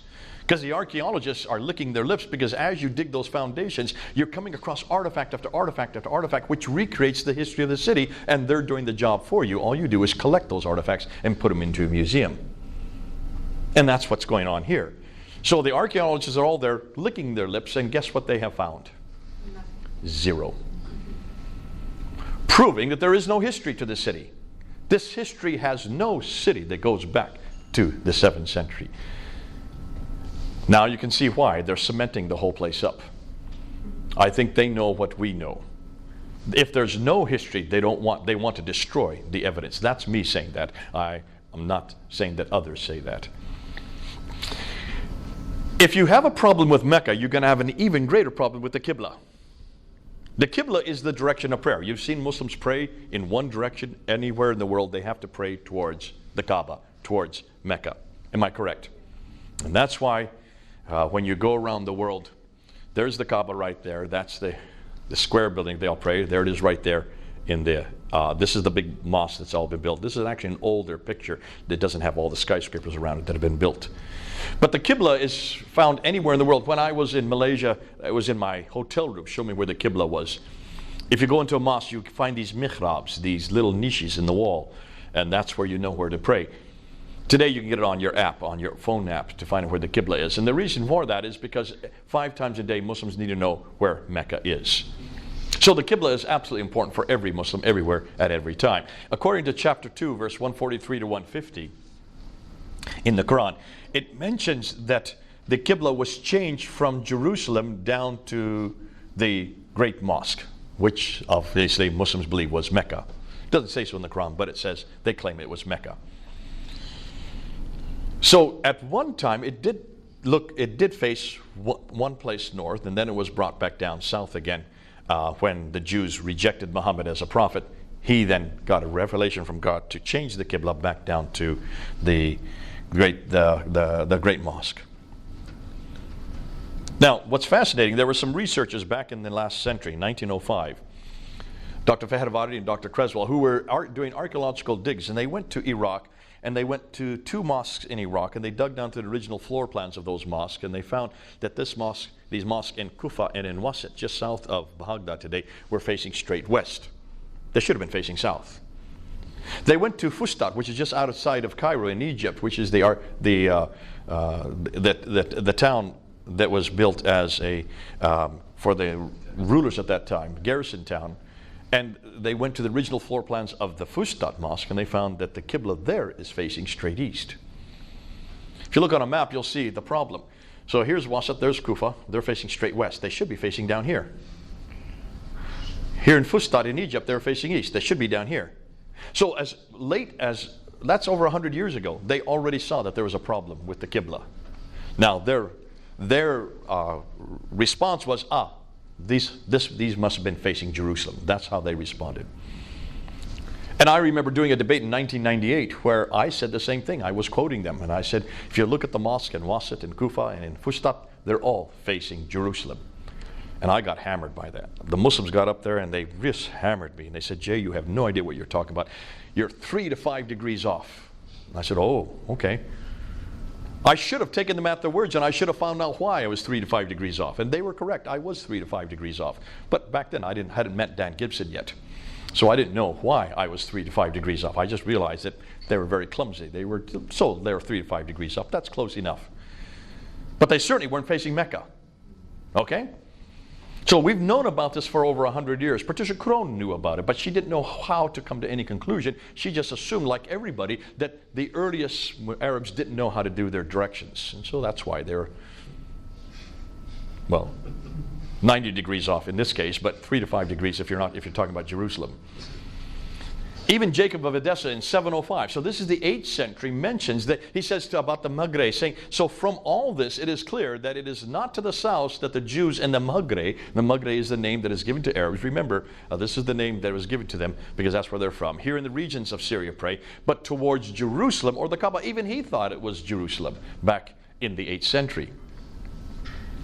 It wasn't until Dan Gibson finally got on the scene and started doing his research from 1979 to 2004 that suddenly we started to see a clearer picture. And he went to every one of these mosques because he was curious as to why so many of these mosques were misdirected. And he thought they couldn't have been that bad because these were desert caravans, camel herders. They didn't have roads back then. These were Nabateans. The Nabateans were famous. They were the ones that took the goods all the way over to Baghdad and beyond because they were the only ones that could traverse the desert without ever getting lost. Because remember, in the desert you have huge winds, and every time the winds come, it changes the sand dunes. So you cannot have locations unless, of course, you're using the stars. So if they knew how to get from one place to the other, if you can't get to an oasis, you die. They were absolutely dependent on knowing where their direction was. How could they be so off in all of these directions? So he decided to go and look to every one of these places. And he went to around 65 mosques. I'm going to show you 23 of them now. And what we're going to do, everything that I'm doing from here on out is from Dan Gibson. All right? So you can go up on his site, go up on Dan Gibson's site and look at his material. But also get his books. These are the books that he wrote. Let me just go back here. No, I don't have it here. I thought I had it here. Did I not show his books? There's a few series before. Before that even? Way back here. My goodness. There we go. These are the books you need to get. The Nabateans wrote in 2003, where he first came out and showed that almost everything we know about the Muslim world today is dependent on the Nabatean world. The language, Arabic, comes from the Nabatean script. The name Allah comes from the Nabatean God. It's a generic title, the God, Ilaha, of whom Dushara is the proper name. Ilaha is no longer, is only his generic title. So most of what we know about Islam comes from the Nabateans, who were much farther north. But don't worry about that now. We're going to come back to that. Chronic Geography then came out in 2011, where he really unpacked the geographical problems with this book. And that was a huge eye-opener. But then he did The Sacred City in 2016, and then he finally came with this book 2 years ago, 2017. Since this book has come out, many researchers have really attacked Dan Gibson, because people like Dr. David King, who did his whole career as the world authority on the Qibla, but never went to those places himself. He may have gone to some, but he never really did any of forensic testing like Dan did. Has been and he's at the end of his career. Can you imagine? His whole career is now in jeopardy. So you can see the problem. There has been a lot of anger as to what Dan is saying. So what Dan has done, you need to go up on his site, Dan Gibson, this year, and he is now taking all their accusations and giving responses to them. So I'm going to help you with the responses. But he still has another 4 or 5 videos to put up, so even next year we'll have even more responses. And this is why it's back and forth as is going on right. This is what we call peer reviewed. He's getting peer reviewed as he goes, as being confronted. So let's now jump ahead to what we're going back, and let's go through these slides real quickly. So we come to Dan Gibson's Qiblas. Now this is what he found. On the ground, he went to the maps of the area, accumulated the historical data of the area, and measured the GPS coordinates from outside and inside the building. So he would go to the situ, and he would not use Google Maps. I know the Muslims have hammered him, saying all he's using is Google Maps. Why would you not use Google Maps? It's a Western American product. That has nothing to do with America. Google Maps does not take the curvature of the earth into consideration. That's right. It's just flat. It's only interested in going from A to B. It's not interested in the curvature of the earth. So therefore, and rightly so, when the Muslims say, you've just used Google Maps, that's why you've got your coordinates wrong. He was not that stupid. He did not use Google Maps. He used Advanced Thermal Emission and Reflection Radiometer, the Aster satellites, which are the most sophisticated satellites put up by the Japanese. What they do, the Advanced Space-Run Thermal Emission and Reflection Radiometer obtains high-resolution, 15 to 20 square meters per pixel, images of the Earth in 14 different wavelengths of the electromagnetic spectrum, ranging from the visible to the thermal infrared light. Scientists use Aster data to create detailed maps of land surface temperature and emissivity, reflective, and elevation. Aster is the only high spatial resolution instrument in the Terra platform. It collects an average of 8 minutes of data per orbit. So it's always taking pictures of the Earth's surface. That's why he had to go to the best. Now you have to pay for that, and of course it costs an awful lot of money. But because of the fact he wanted to make sure his coordinates were absolutely accurate, he used them. Often, and what he would do, he would then look from the satellite, looking straight down onto the mosque, and make sure he got the Qibla line. He already had been there. He knew where the Qibla was. He had seen the Qibla line. It's very easy to find a Qibla on a building, because it's either one of 2 walls. It's either this wall or this wall, or this wall or this wall. I mean, the same thing. Those 2 walls go the same direction. These 2 walls go. So you really only have 2 to choose from. And it's always the longest wall, all right? Because that's what the hot mosques are made. They're not like churches. Ours are in a cross formation looking towards the front. The Qibla wants a long line of men who are standing side by side. So the Qibla wall is either one direction or one direction, 90 degrees off. And so it was fascinating because he could find the Qiblas quite easily. Then what he would do is he would find that wall and he'd look down from the space, looking down onto it, and then take the coordinates from space, proving how accurate his material is. So he used on his, if you want to go up and question his material, you can go up on his website, thesacredcity.canada, on the website. So go up there and look at it, and look and see how he goes into it more specifically than what I'm showing today. Now the twos here in this site help you find every known early mosque Qibla in the first 200 years of Islam. Go to data on his site and then early Qibla tools, and then also use the papers and the maps that are up there. Now, for instance, he says the Yamama al-Kharj mosque is completely covered with sand, so how can we find the Qibla? There's no wall to see anymore. Those who researched this mosque then uncovered it with sand, but on Dad's site you can zoom in and find the original pictures of that mosque taken by the researchers and then see where the Qibla was as it is uncovered in the picture. Okay, because Muslims have claimed, see, how can you have known where the Qibla, it's all sand. Yes, that is today, but it was uncovered at one time, and that's why he knows by looking and seeing. When he was there when it was uncovered, he knew where the Qibla wall was at that time. So, another claim is that he was only looking at solstice lines. So what he did, when he first came out of his material, he only had the Qibla lines, and then he also had the Qibla towards Jerusalem, the Qibla towards Petra, and the Qibla towards Mecca. He has now added another dimension, which is these, what they call the solstice lines. That's the X there, those blue lines, to show you that none of these mosques follow the solstice line. That has been nothing more than a false allegation. This is interesting because that's the Dome of the Rock you're looking at right there. There's the Qibla. But that's not really the Qibla. It's this little mosque to the side that actually has the Qibla in it.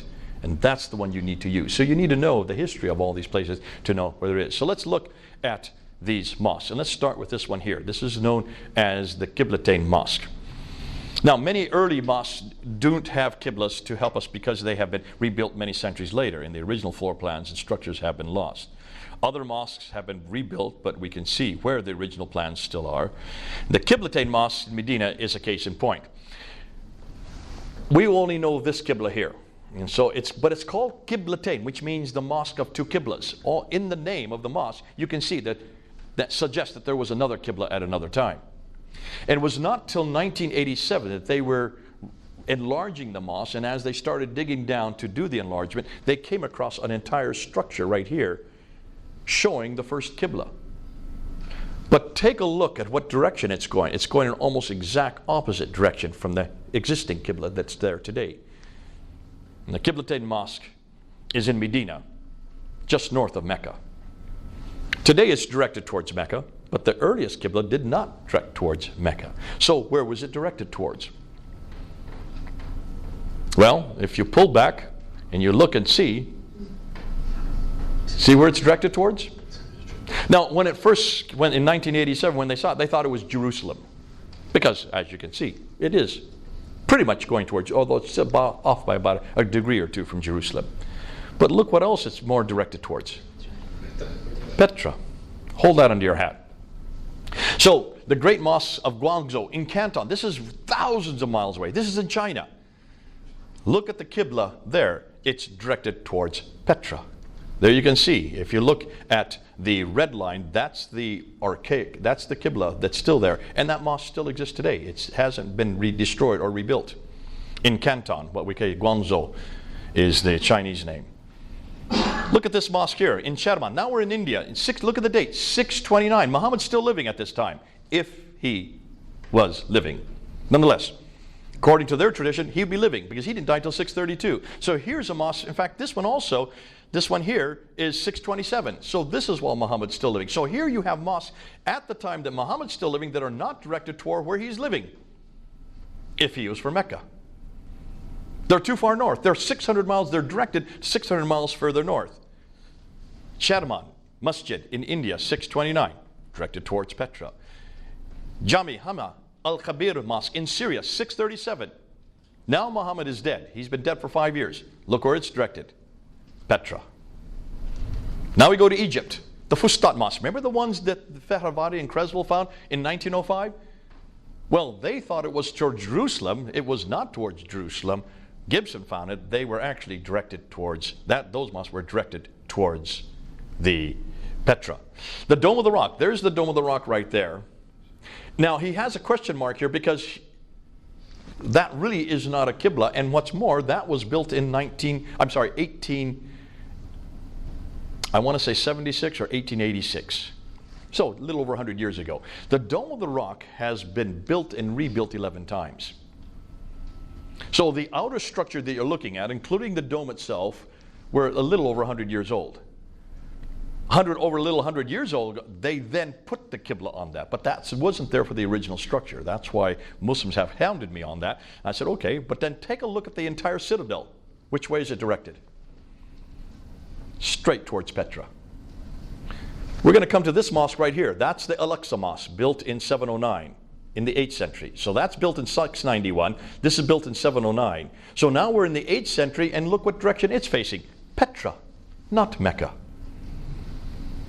You can't destroy it and rebuild it again. That's the problem. The Humayma Mosque in Jordan, built 699. So we're now at the end of the 7th century. It's directed towards Petra. The Amman Mosque in Jordan. So we've been in Syria. We've now been in Israel. Now we're into Jordan. We've been into India. We've been into China. All these mosques from all over the world facing Petra. Now we're into the 8th century, 705. We're now to Yemen, a whole other country. This is the Grand Mosque in Sana'a. It's facing Petra. The Kirbat al-Minya Mosque in Israel, 706. It's facing Petra. Take a look at all these mosques. I'm just going to pull back, and now come forward. Notice where they're all coming in. So these are the mosques that we've looked at, coming from all over the world. They're all coming right to Petra. There's a map of them. Medina, China, India, Syria, Egypt, Israel, Jordan, Yemen. All these countries, these mosques from all over, not one of them is facing Mecca. They're all facing Petra. Up till 706, every mosque is facing Petra. So far, no mosque has been found that's facing anywhere else but Petra. Are you following that?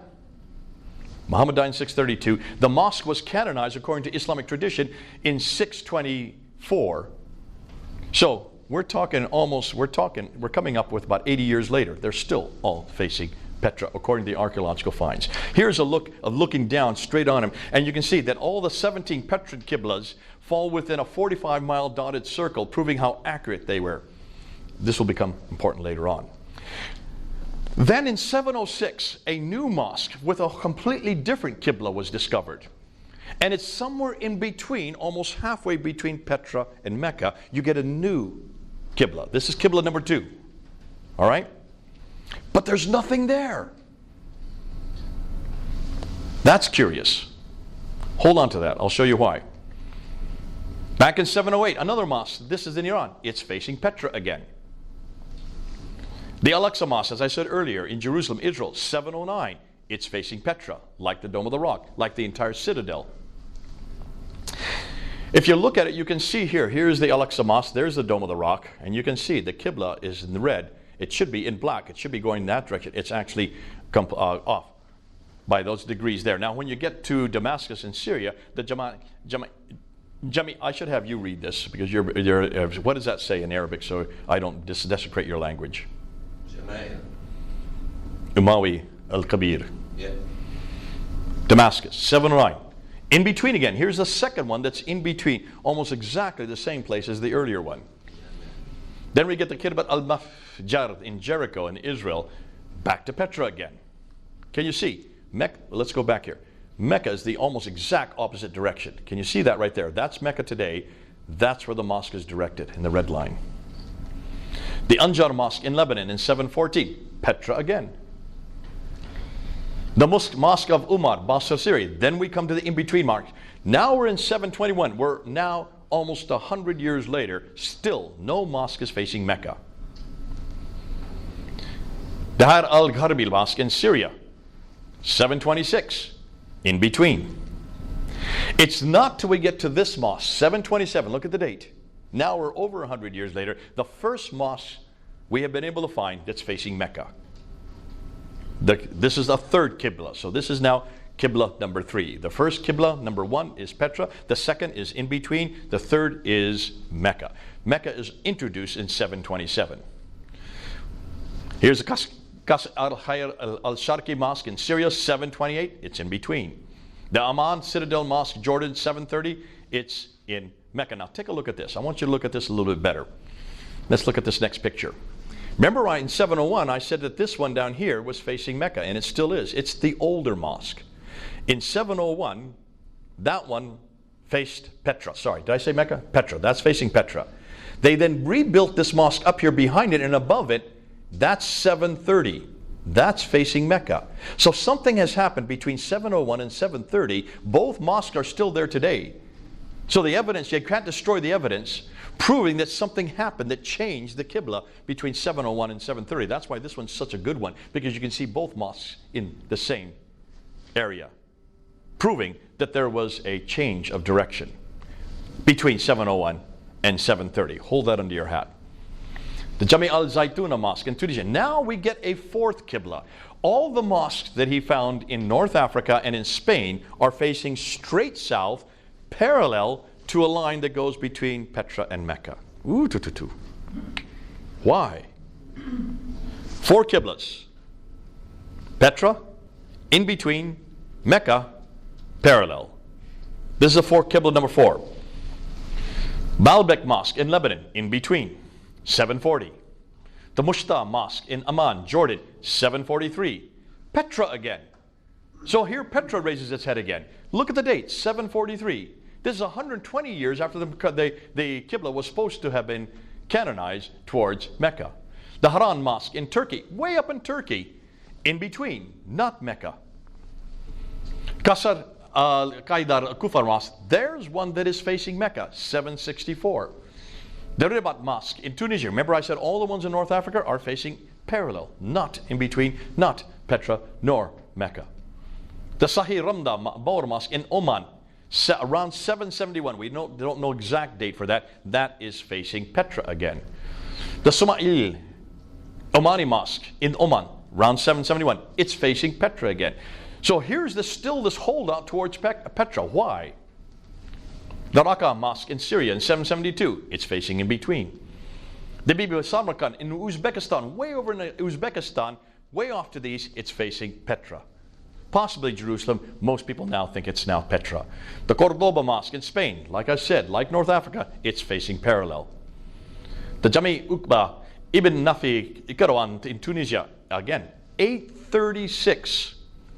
836. This is the 9th century. It's parallel. It's not facing Mecca. So here are the 4 Qiblas.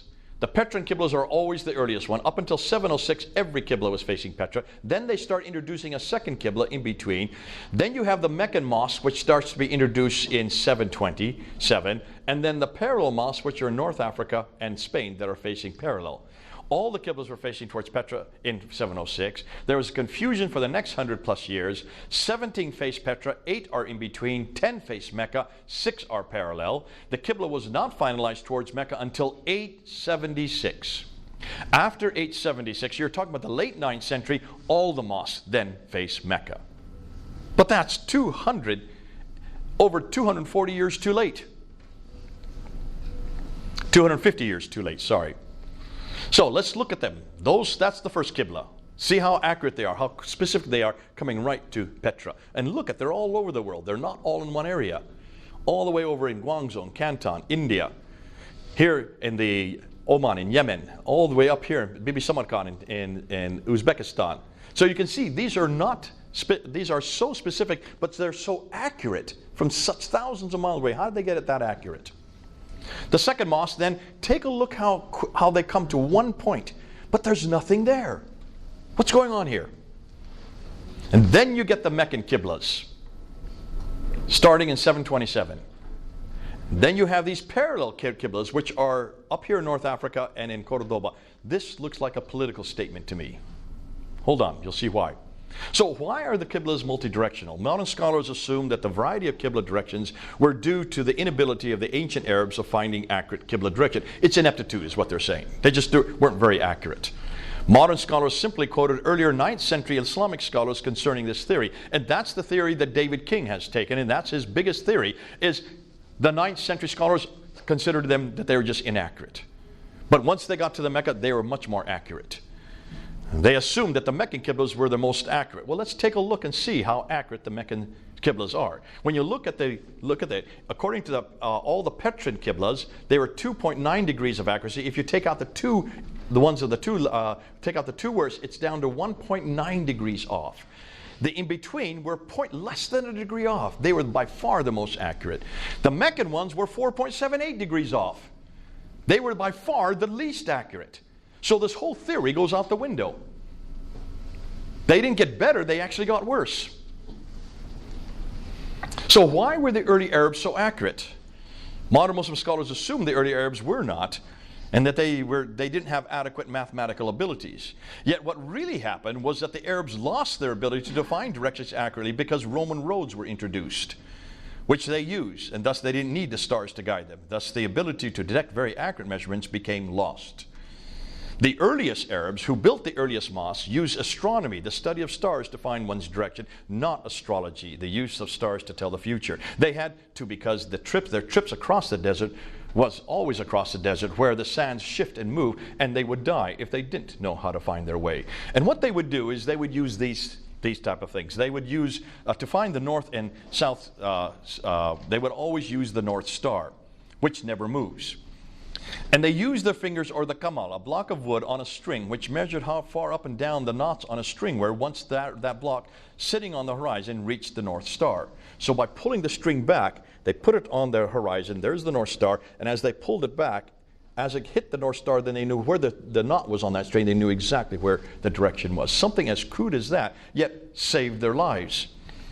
For east and west, they needed to use a constant. So they used the number of steps a man walked in order to arrive at his place they were going. Men traveled on foot, while camels were used for carrying the goods. As they walked, they employed poetry, which had a rhythm and a allotted number for each poem. So when they came to the end, they would know how far they had reached and simply added up the number of times they had recited a certain poem. Thus the reason they chanted poetry as they walked. They still do that today. Now you know why. It actually saved their lives to chant this poetry. And that's why poetry was so important for the early Arab, especially the traders. Now they used stars to find their direction. They employed 32 stars, which were used on a compass to know when they needed to go east and west from their location in relation to the North Star. Thus, for instance, they would walk towards Naka. There's Naka, right? Which is a star in the northwestern direction. When they went for a certain number of strides, depending on the poetry they were reciting, they were told, use this poetry, do it 32 times, and you'll get that direction, going towards Naka. Then they turned the other direction. They went towards Altir for a certain number of poems. And you go towards this direction for 10 of these poems, and in the eastern direction, and so on. And that's how they found their direction. We don't do that today, so we don't understand this. But if you're in the desert war, you better know how to do these directions accurately. And that's why the earliest Qiblas are the most accurate. The later ones, they no longer needed that because now they were using roads, which had markings on it. So why Petra? Why is Petra so significant? Well, take a look at where Petra is. It's right at the center of all the trade. It was the sanctuary city for the Nabateans. The Nabateans did not have their empire. They were traders, so they were all over the world, and they would have families that would stay in different cities in the different trading outposts. Therefore, they did not have any empire or any capital city. But they did have sanctuary cities where they would keep tombs, and they would have their temples there, carved out of sheer rock. You can see, if you've been to Petra, these beautiful carving. That's a treasury there. These are the tombs and temples. So it's a city of tombs and temple for the Nabatean people. And whenever someone died, they would send the body back to Petra or Medina Sali. Those are the two major cities of the Nabatean kingdoms. And they would then send them back to have their bodies there. And they would make a pilgrimage back to Petra to then not worship, but to honor their ancestors there.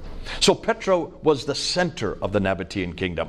It was a center of the trading block, the trading routes for all the trade, north, south, east, and west. And it's still there today. But take a look when you go to Petra. Notice that Petra is in a valley. It has a parallel valley. There's the valley. There's the parallel valley.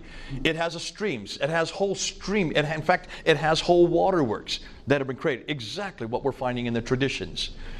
It is outside the ruins would be a pillar of salt. If there would be any pillar of salt, it would be outside the ruins of Petra. It has fields. It is a place where the prophet has trees and grass and fruit and clay and loam. Everything that the Quran's talking about, everything the traditions are talking about, exists in Petra, not in Mecca. And it has olive trees. The one thing you cannot find anywhere in the Arabian Peninsula, you can find in Petra. It has mountains overlooking the Kaaba. So everything that we see, these traditions, Ibn Ishaq, Ibn Hisham, Al-Tabari, all of them talking about this place where this prophet came from, and they named it as Mecca in the 9th and 10th century. Everything they were looking at, everything they were describing, everything this book describes fits Petra, doesn't fit Mecca. What's fascinating, Petra has all the items listed above. Thus, could Petra be the place they are referring to? Remember also the people of Ad, Thamud. 24 times refers to these people from Thamud. 23 times the people from Ad. 7 times the people from Midian. They're all up here around Petra. So if you're going to have any contact, especially as a trader, you'll have contact with all these people. That would make sense. If you're in Petra, it would not make sense if you're way down here, 600 miles further down in Mecca. So why is this significant? Let's review.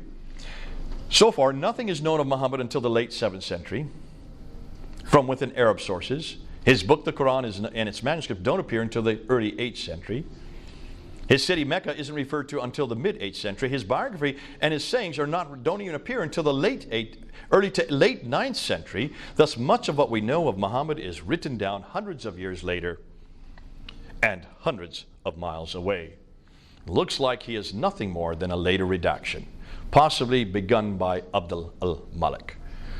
So, can you now know and understand why Stephen Humphreys, who's a historian, says Islam in the Prophet's life, as we know it, was not derived from the 7th century, but evolved over a period of 200 to 300 years and then redacted back, that means put back, on the Prophet's life and compiled in the 9th century.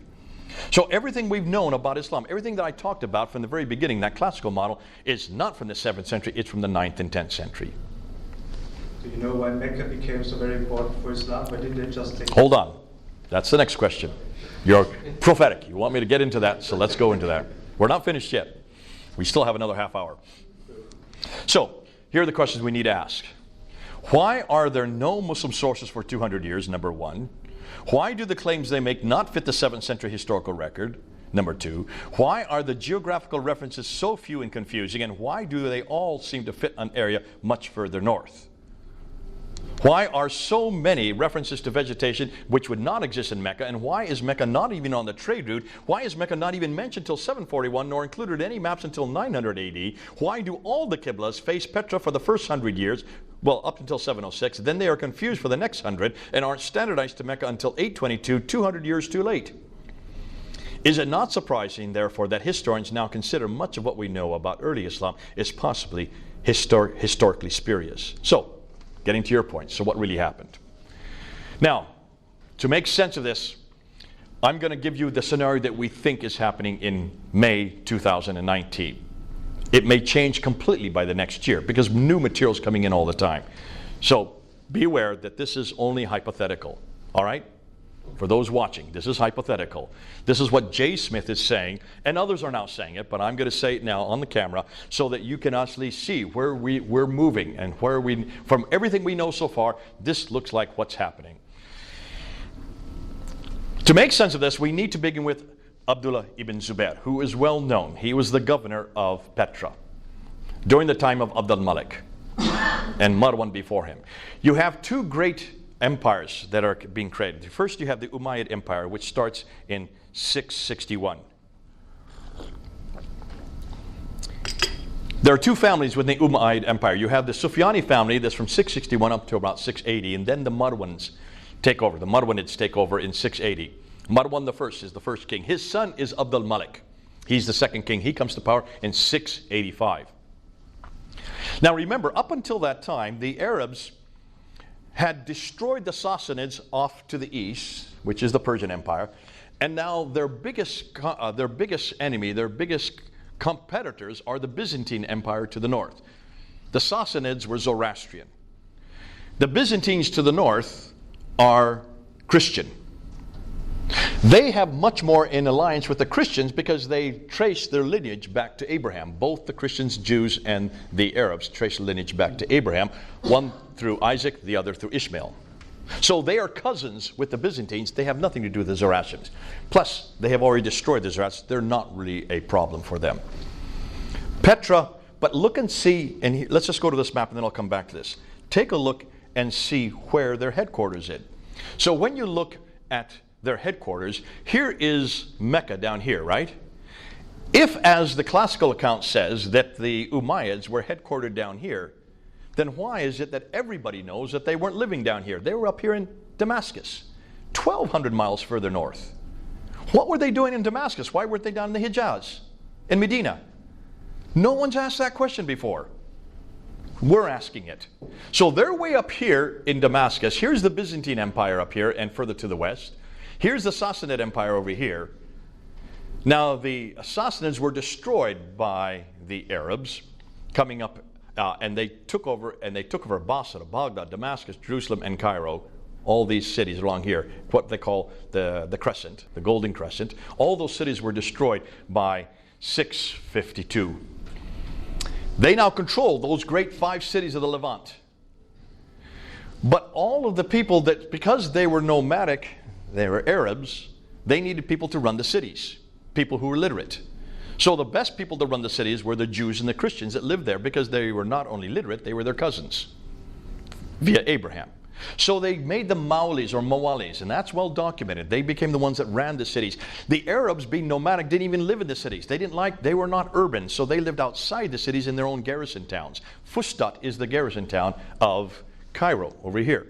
So Fustat is the garrison town where they lived. The Jews and the Christians ran the cities for them. Now here's the problem. So from 652 up until 685, when Abdul Malik comes to power, the Jews and the Christians had ran the cities, but yet, hold on a minute, the Arabs were the ones that controlled it. The Jews and Christians have a prophetic line. The Arabs don't. The Jews and the Christians have a scripture. The Arabs don't. Yet you control now the Jews and the Christians, but you don't have the identity that the Jews and the Christians have. So what are you going to do? Abdul Malik knows that. He has seen 40 years of Arab dominance. He now moves into Damascus. He's taken over from his father. He owns all that swath of land from all the way from India to Andalusia, which is Spain. From Spain to India was under his control, and yet he has no identity because he has no prophetic line. There is no scripture to the Arabs. They have no scripture. So what are you going to do? You want to create an Arab identity. Hold on to that.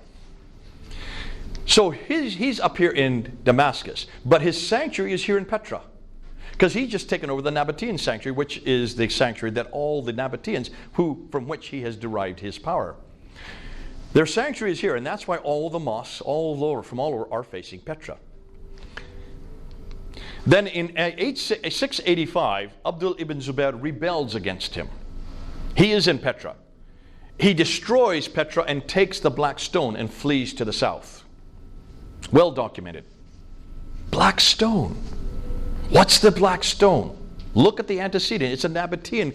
The black stone is where God's presence is. When he takes God's presence out of Petra, you can see this is a huge slap in the face to the Umayyads. They have to come down, and of course, as he's coming down, something happens in Damascus. Someone is killed, and he has to return. Abdul Malik has to return back up to Damascus. Never finds Ibn Zubayr. So he goes to the south, but we don't know where he goes to in the south. We just know he goes to somewhere in the Hijaz. Now Abdul ibn Zubayr, he needs allies against the great Umayyad Empire. So who does he look to? Well, he looks over here to Ctesiphon, which is the archaic name for what is now called Baghdad. So who's over here in Ctesiphon? These are the Arabs who are then left behind after the Sassanid kingdom is destroyed. They are the ones who are living in Ctesiphon.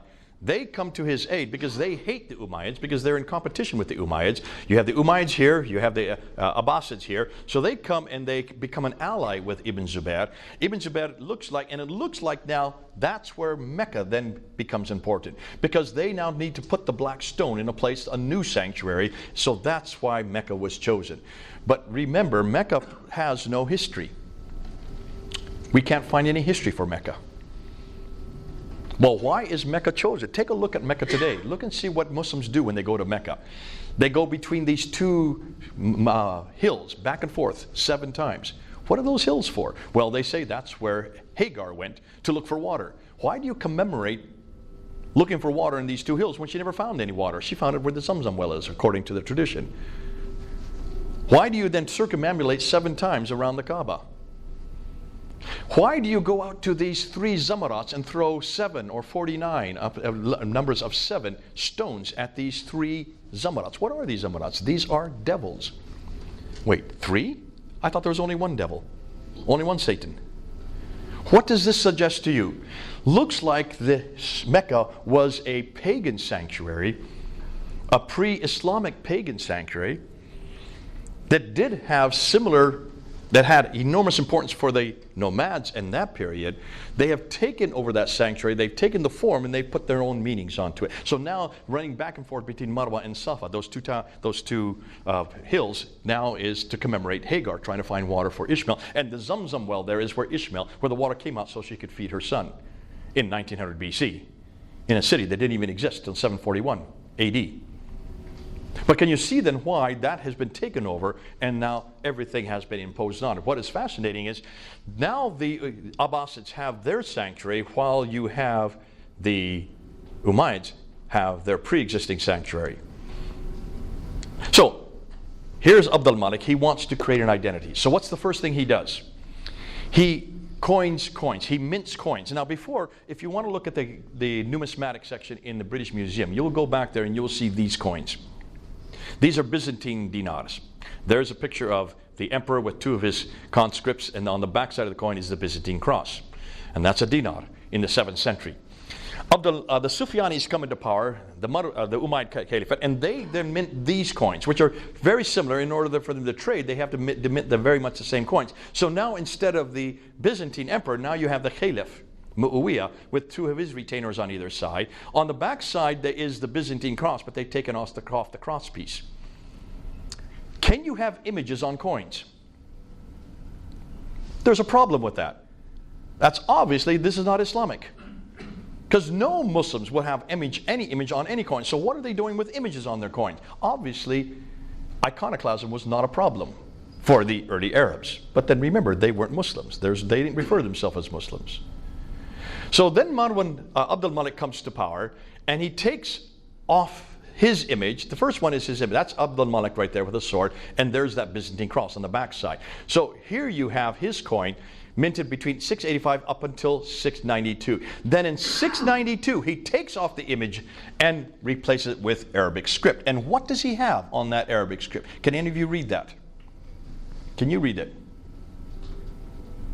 Allah. Is it Muhammadur Rasulullah? La ilaha illallah Muhammadur Rasulullah. That's the Shahada. That's the first time we see the Shahada introduced on that coin in 692. That's the first time we see Muhammad's name introduced on that coin by Abd al-Malik in 692. Look at the date, 692. All right? Now let's go to the Dome of the Rock. Meanwhile, a year earlier, he introduces and puts this building in the middle of Jerusalem. Why in the world does he put it in Jerusalem? Why doesn't he put it in Damascus? The biggest structure of its day, the best, most resplendent building of its time, using Byzantine architecture. The ones who built it were Byzantines. But look and see where he puts it. He puts it above the Church of the Sepulchre. There's the Church of the Sepulchre. It looks down onto the Church of the Sepulchre. The Church of the Sepulchre is the sanctuary for the Byzantine, the Christian Byzantines. That's where they go for their pilgrimage. So he's coming into Jerusalem, and basically he's saying, we are now the new people on the block. He goes to their sanctuary, builds the largest building, but it has no Qibla. Which is true, it doesn't have a Qibla. The reason why is because the entire citadel is facing their Qibla. It's facing Petra. Can you see what's going on? Now let's go one step further. He employs the Byzantine architecture, much larger and more prominent, and sits above the Church of the Holy Sepulchre, which is the Byzantine Christian sanctuary. It is situated in the holiest city for Jews and Christians. It should really be in either Damascus or Mecca, unless, of course, he's trying to make a point here. Muslims say it was built there to commemorate the Miraj, the night journey of Muhammad going to the 7 heavens in 621. Go look at any of the ambulatories, look at any of the inscriptions on the Dome of the Rock. You won't see any reference to the Miraj at all. No reference. So let's look at the inscriptions.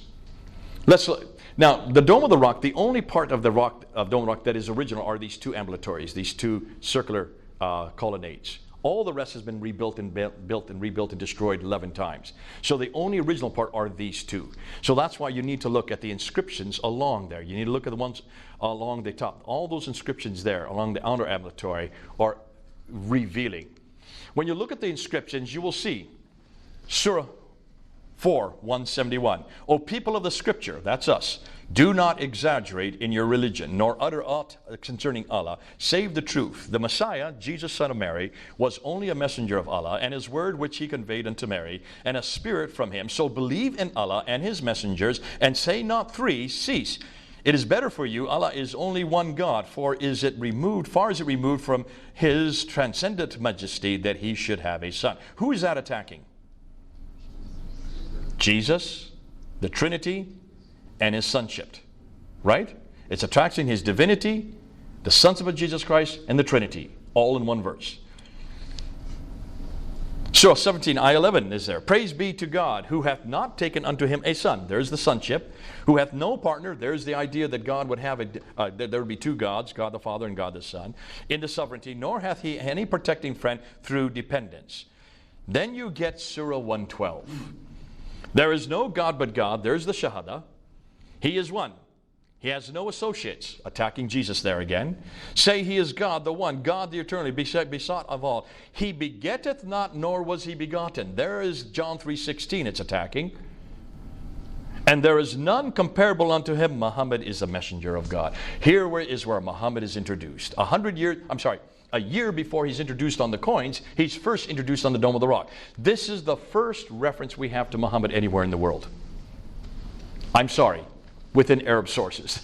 He is actually referred to in other sources outside of Arab sources, like the Doctrina Jacobi in 634 and the Chronicles of Sabaeus in 660. But this is the first time that we see his name on any Arab inscription. So here, take a look and ask, what does this have to do with the Miraj? This has nothing to do with the Miraj. This has everything to do with Christianity. It's an attack against Jesus. It's an attack against the Trinity. It's an attack against the sonship of God. It's an attack against everything we believe. These are the first Quranic verses we can find anywhere. Isn't that interesting? On the Dome of the Rock. Fascinating. So let's move from there and you'll see what's going on. So, Abdul Malik introduces here his Arab identity in the guise of an Arab prophet. Beginning with the Dome of the Rock, it's larger than any other Arab structure. It's facing the Arab sanctuary Petra. It incorporates inscriptions against Byzantine Christianity. It introduces their faith, Islam. It introduces their prophet, Muslim, and introduces their people, Muslim, and it introduces their prophet, Muhammad. Meanwhile, the caliphal protocols that were being studied by Yehuda Nevo, he was there looking at all these caliphal protocols, and he finds the caliphal protocols from the Sufyani family up until the Marwanid family. He finds no Bismillah that we find in the Quran today. He finds no reference to people called Muslims in them, no reference to any religion called Islam in them, no reference to any man called Muhammad in them, and no reference to any book called the Quran, which should be in all through these material, because these are the first Muslims. It should be replete with references to the word Islam, to the word Muslims, to Muhammad, and to his book, right? Nothing in any of these caliphal protocols until 691. In 691, the Shahada is introduced into the caliphal protocols overnight. And then from then on, every caliphal protocol starts with the Shahada. Introduced by Abdul Malik the same year that he introduces it on the Dome of the Rock, a year before he introduces it onto the coins. So now you have the building, the inscriptions, the caliphal protocols, and the coins, now introducing an Arab prophet to the Arab people. Replaces the image with Arabic script and introduces the Shahada on those coins. So once Abdul Malik introduces Muhammad, then he needs to have an Arab revelation. This is why the earliest Quranic texts are on the Dome of the Rock, 691. The earliest Quranic manuscripts begin to appear during his reign. The lower text, remember I showed you the palimpsest of Sana?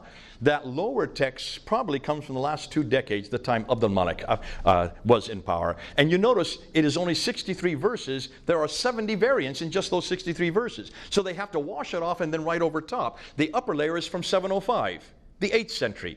That's the earliest text we have.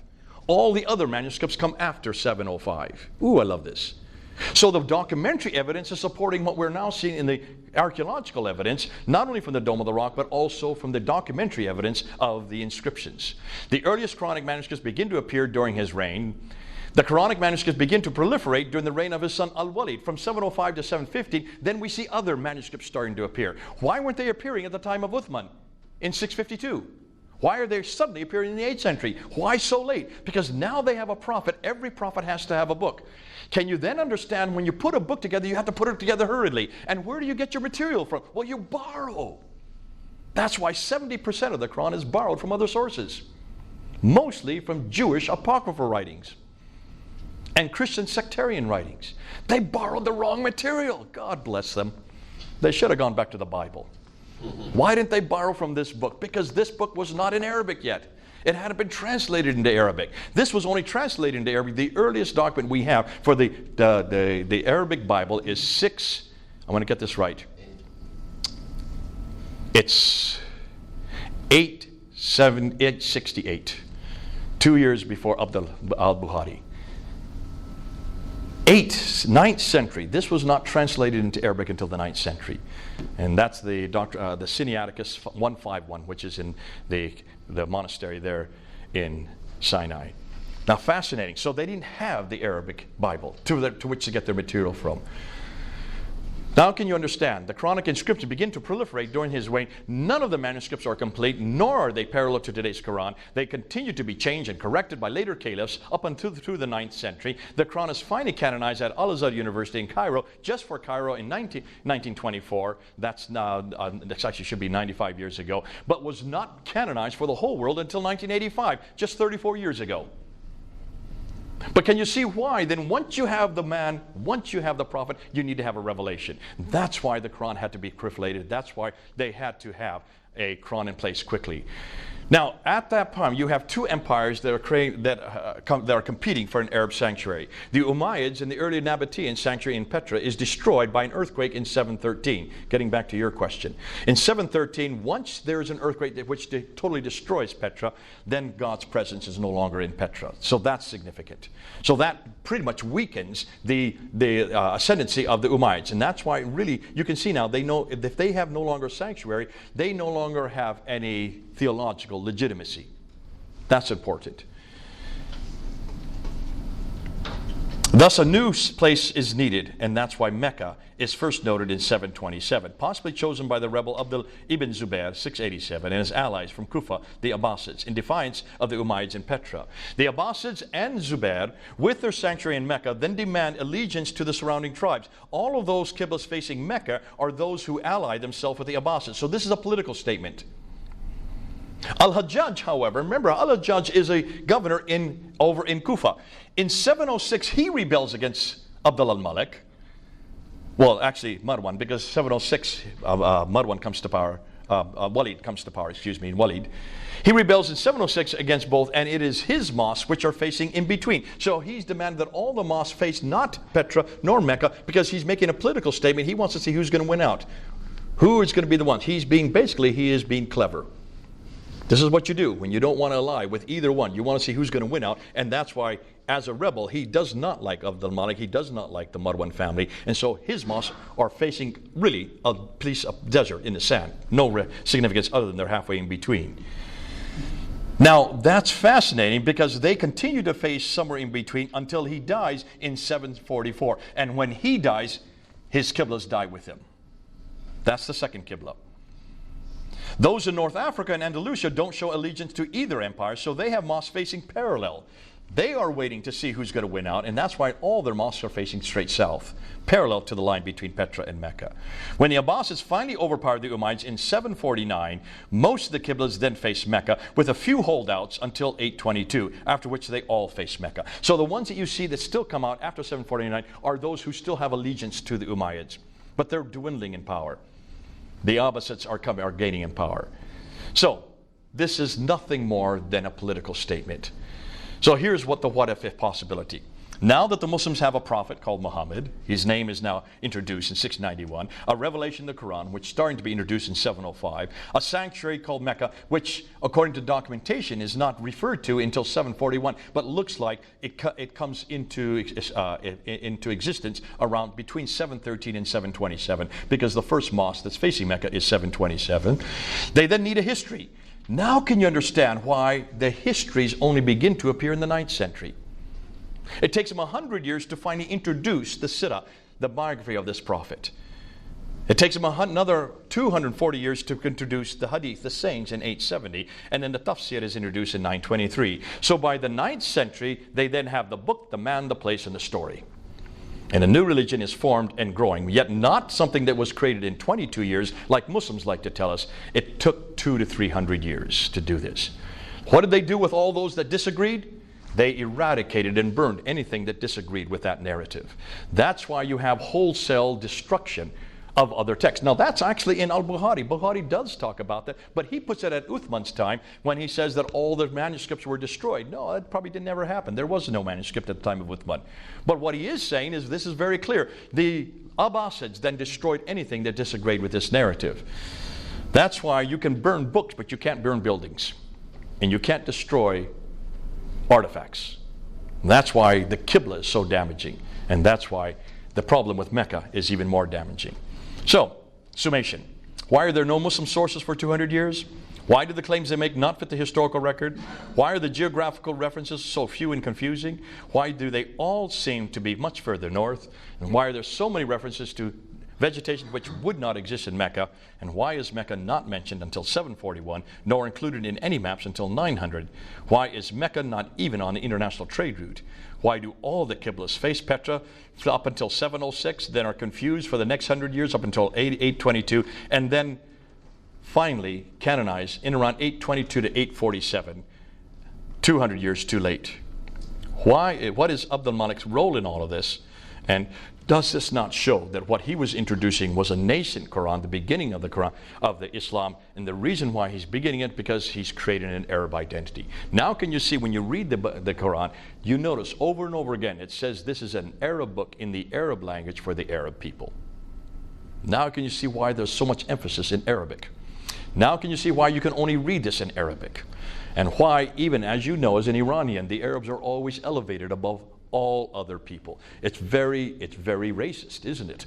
The Arab world always sees themselves as superior because that Arab identity was created by Abdul Malik himself.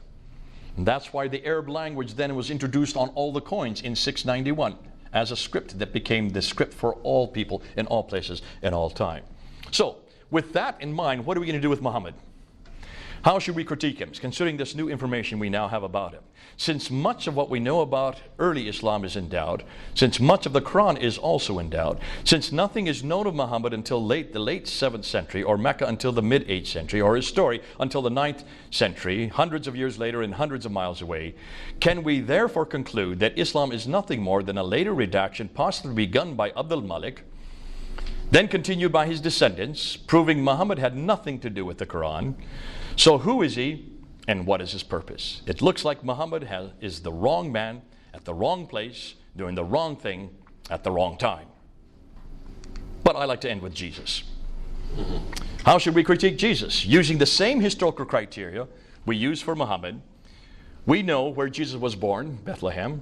We know where Jesus grew up, Nazareth. We know where Jesus died and when in Jerusalem. We know what Jesus did for the last 3 years of his ministry. We know this all from eyewitness account, Matthew and John. We know this all from hostile accounts. Even people like Tacitus and Josephus do talk about that death there on the cross. We know when they were written, between 15 and 60 years for the gospel accounts in the New Testament. We know that few doubt his historicity, proving that we have the right man at the right place doing the right thing at the right time. Hallelujah. Like with like. So, where to from here? We must confront Islam's historical foundations. I don't think we have a choice, any other choice but to. More than that, we must challenge Muhammad in the Quran. This material is too damaging and too important. Yes, it is controversial. Yes, it is confrontational. We must demand that the same of all books, not just the Quran, not just the Bible, the Upanishads, the Vedas, the Bhagavad Gita, the Book of Mormon, all have to go through this same test that I've just given to Islam. And we must bring it into the public sphere. Too many do not want this to be known. Like Dr. Gerald Hutton, he did not want me to go down to Speaker's Corner. I said, I'm not asking you to do it, let us do it. And really, this is something that we have to do. Because we're the only ones that have an antidote. The Gerald Hottings, the Patricia Crones have nothing to offer Muslims. We do. Because the very same questions I've asked today of Islam have been asked of this book and about our Lord Jesus Christ. We have answered every one of those criticisms. We created the criticisms. Looking at the Bible, looking at Jesus, looking at early Christianity, redacted criticism, source criticism, literary criticism, historical criticism would not exist without Christianity. Mostly done by Christian scholars. Can you then understand why we are the best equipped? Because not only do we understand the material better, we are the only ones that have an antidote. We have the only alternative. We need to bring them home. Now, some of you want to know, how can you learn more? We now have a course that we are now teaching. It's called the Founder Course on Islam, where we are teaching Islamic apologetics and polemics. But you don't have to come to us, we come to you. This is now a course for Christians only. I'm saying this to the camera. This is not for Muslims. This is not your course. This is a course for Christians only, those who are working with Muslims, any of you who want to engage. We come to you by Zoom webinar every Tuesday, starting in September to April. These are the courses. We have 4 modules. We have a foundational theological comparatives on Jesus and atheism, Islam, Islamic belief and practice, Islamic law in light of the biblical law, biblical visuals and answers to Muslim objections, a biblical critique of Allah, and we have then live question and answer for those who teach that. Module 2 is a historical, I do an awful lot of this part, a theological and historical critique of Muhammad. We're looking at him, of Muhammad, Allah, and women. The birth of Islam, what really happened, this lecture, and then more. Similarities between Islam and Nabatean history, where I go into the antecedents of how Islam really, what it came out of, and why is it that we now have to go back to the Nabatean kingdom to understand where Islam came today. And then the spread of Islam through the conquest and slavery with the live Q&A period. That's in November and December. Then in January, we then go into textual and theological critique, looking at biblical truths seen through the Christian church history, the Trinity right through the Bible. We find it all the way through the Old Testament and New, origins of the Quranic studies, and looking at the 6 earliest Qurans and folios analyzed. And then, of course, is the Quran perfect and unchanged? Ending with a live question and answer. Then we end off with the mission and social implications of da'wah, looking at Christian engagement with the problem with Chrislam, looking at radical Islam and what's behind Muslim engagement with Christianity, Jesus through the Bible, and a live Q&A. Now, in order to do that, you need to, if you're interested in this course, it comes to your computer, you get all the handouts, you get all the PowerPoints that we send you. That we do. But you can either be involved, you don't have to be there live. It happens from 2 to 4 o'clock English time, that means London time. Wherever you are in the world, you can either then watch it or you can get it down, pull it down at your leisure. It goes up then that next day, up online to our, you have to have a code, you have to, and it costs £210 for the whole year. And then you get a certificate if you go through the whole course. We've now, this is the 4th year we've done it. We've had over 400 students do this in 21 different countries. If you're interested, you need to go to courses@fander.uk. Just write them, ask them for a brochure, ask them for information on it, and they can either get you registered now. It doesn't start till September, so you do have a few months ahead of you, but do get it in. This is the only course anywhere in the world that teaches you both Islamic apologetics and polemics. This is a course we can't teach in schools. I do it, but only I come in surreptitiously. No one advertises that I'm there. Only the students know I'm coming. Because if Muslims knew that we were teaching this in schools, they would target those schools. But we can use the internet. So do think about moving on from here and getting this material. You can get it in Russia and anywhere in Europe. You can get it all over the world. And that's the ability of doing that.